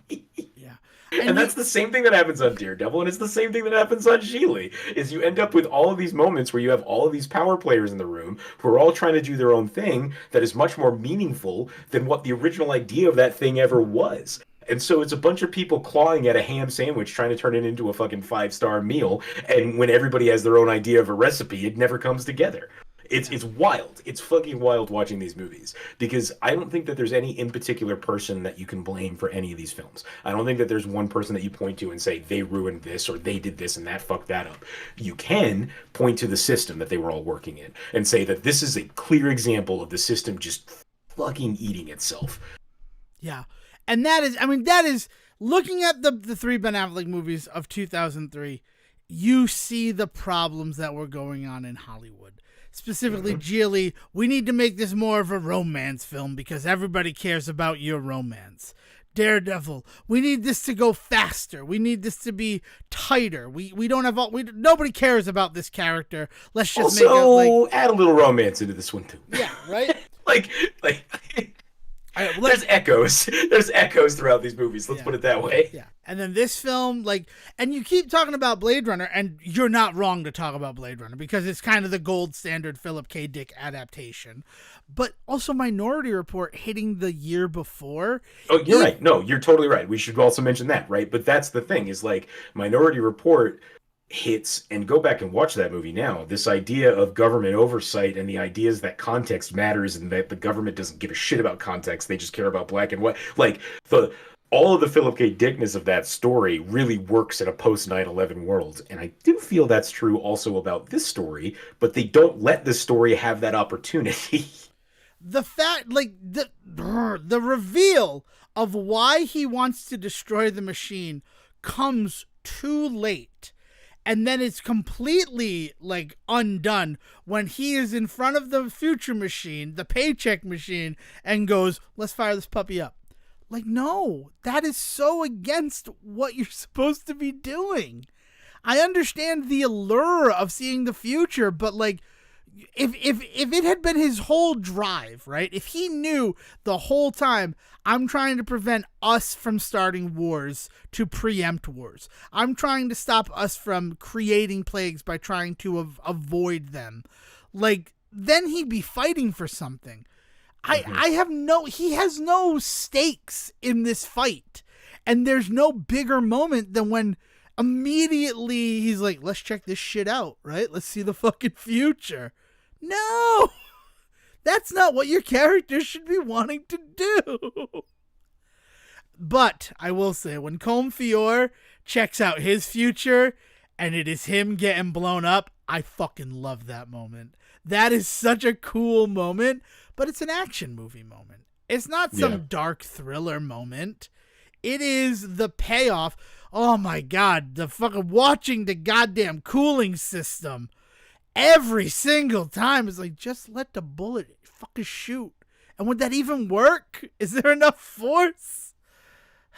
Does he do too good of a job at Phantoms? Is that really what fucks him up? 1998, Affleck does Phantoms, and like it really kind of shows that he has some chops in this exact world of this like action thriller with a little bit of like a sexy edge. Like it really feels like people just keep trying to recreate that role. I mean, Affleck was the bomb in Phantoms, yo. I mean, just kind of does a little too good in Phantoms. I think that's really what the problem is. Honestly, I mean, like we'll talk about reindeer games if the show's alive, right? In 2030, I'm so fingers crossed. But it's one of those situations where, like, yeah, looking at reindeer games, his whole character is kind of a Michael Jennings character too. And I get that if it's trying to emulate Phantom. He's this guy who's in over his head, doesn't really know what he's supposed to do, and just kind of like goes with the flow. Like, just give him a gun and tell him where to shoot is kind of like his whole character motivation. He's like, I don't know, but like, tell me who the bad guys are and I'll kick their ass. And it's like, okay, sure. Yep. And then there's another movie that like they make this really deep kind of story where you're invested, and then they're like, this is too gruesome. Nobody wants to watch a 2-hour movie. Cut this down to 90 minutes. You know who Ben Affleck is? I can't believe I'm fucking saying this. And apologies to both Ben Affleck and the man whose name I'm about to say. I'm going to give you a second. Whose name do you think I'm about to say here, Jim? Who he is now? No, who he was then. I know who he is now. I don't know. Who is he now? He was Billy fucking Joel. He was the entertainer. He was the idol of his age. But his songs were too long, so they cut him down to 3:05. I mean, think of how many Ben Affleck movies, like even Jersey Girl, where they're like, we're never even going to release the director's cut, right? You have to get the special golden ticket invitation from Kevin Smith to see him exhibit the true cut of Jersey Girl, right? But like, that's 3 movies I can think of with Ben Affleck. And 4, 5 fucking Ben Affleck movies that I could name right now. That like the one that we saw theatrically is like a shortened homunculus of itself. And then you see the extended version, you're like, oh, okay, I understand why he would have signed on for this and been excited to be in this movie. Reindeer Games, fucking Paycheck, Jersey Girl, Batman v Superman Dawn of Justice, Justice League, right? Can you think of any other actor who has that many films under their belt where like you should probably just watch the director's cut of this movie? No, like where he goes, the studio seems to want to get its fingers involved, and it's real weird. It is real weird. Like I just like this, what a weird thing to discover at the end of it all is just how much studio oversight poor Ben Affleck has. Yeah. Poor Ben Affleck. There was something else I was going to mention, some freaking movie that he was in. I don't fucking care anymore.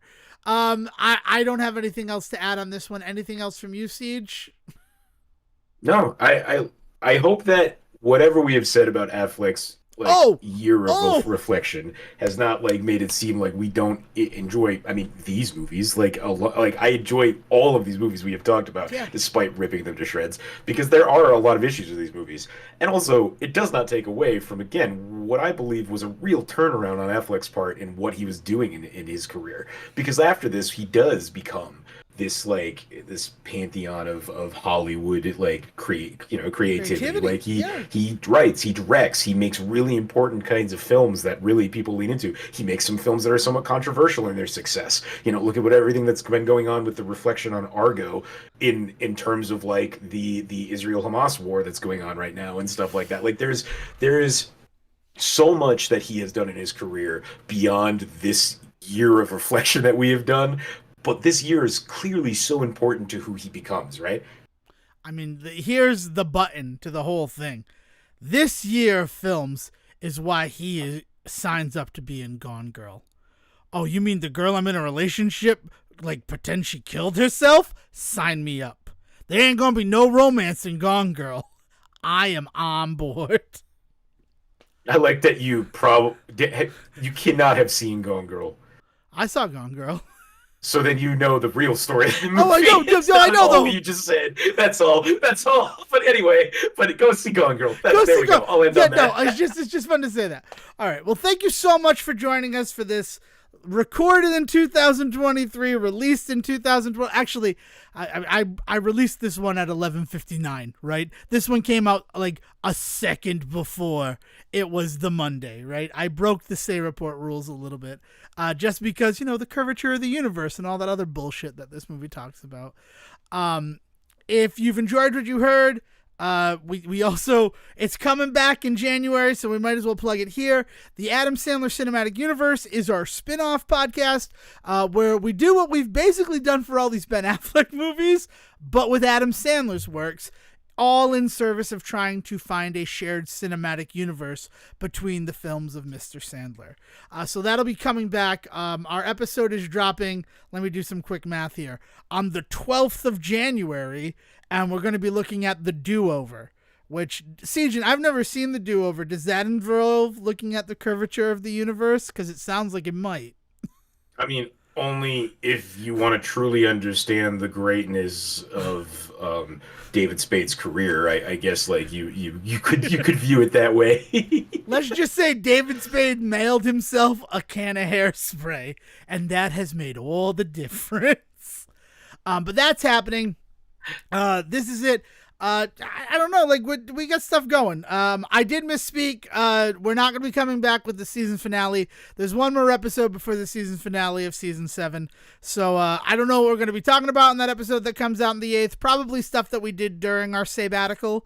All right, during the holiday taint and all of that. So stuff to look forward to. But if you would like to contact us about any of the things that we've talked about in this episode or any of the previous episodes while we've been on like Christmas vacation, you can get us by email to thesayreport@gmail.com. And just make sure if it's for Devin or Sejan, you specify that in the subject line and I will dole it out to us. But that's all that I got to say. Any other final words, Sejan, for 2023? It's been a bad year, man. Can't wait for 2024. Yeah, right? I mean, we say this every year, right? And in fact, it seems like in saying it, I feel like you've tempted fate by observing it on a quantum level. But yeah, no, 2024, I'm kind of looking forward to. Madam Web. I'm so excited for Madam Web. You know what? Fuck it. So much shit has gone out the window in terms of comic book film and Marvel and Sony and all of that. What the hell? Bring it on. I like Dakota Johnson, so let's do this. Dude, Maddie Franklin's in the movie. I never thought I'd see a Maddie Franklin movie. They are about to do a Madam Web film in which I am 100% sure they cannot say the word Spider-Man. So, let's talk about this. Yeah, looking forward to it. All right, well, thank you very much for listening. Have a very happy 2024, a happy new year. And Will, since you're already there, why don't you bring us home? Have a good one, everybody. Thank you for listening to the Say Report with your host, Devin Decker and Seaton Serwick. Please follow the guys on Twitter and Facebook by searching for The Say Report. And you can always subscribe on your podcast channel so this is delivered straight to you and you can enjoy it every week. With apologies to your mother, we'll see you next time.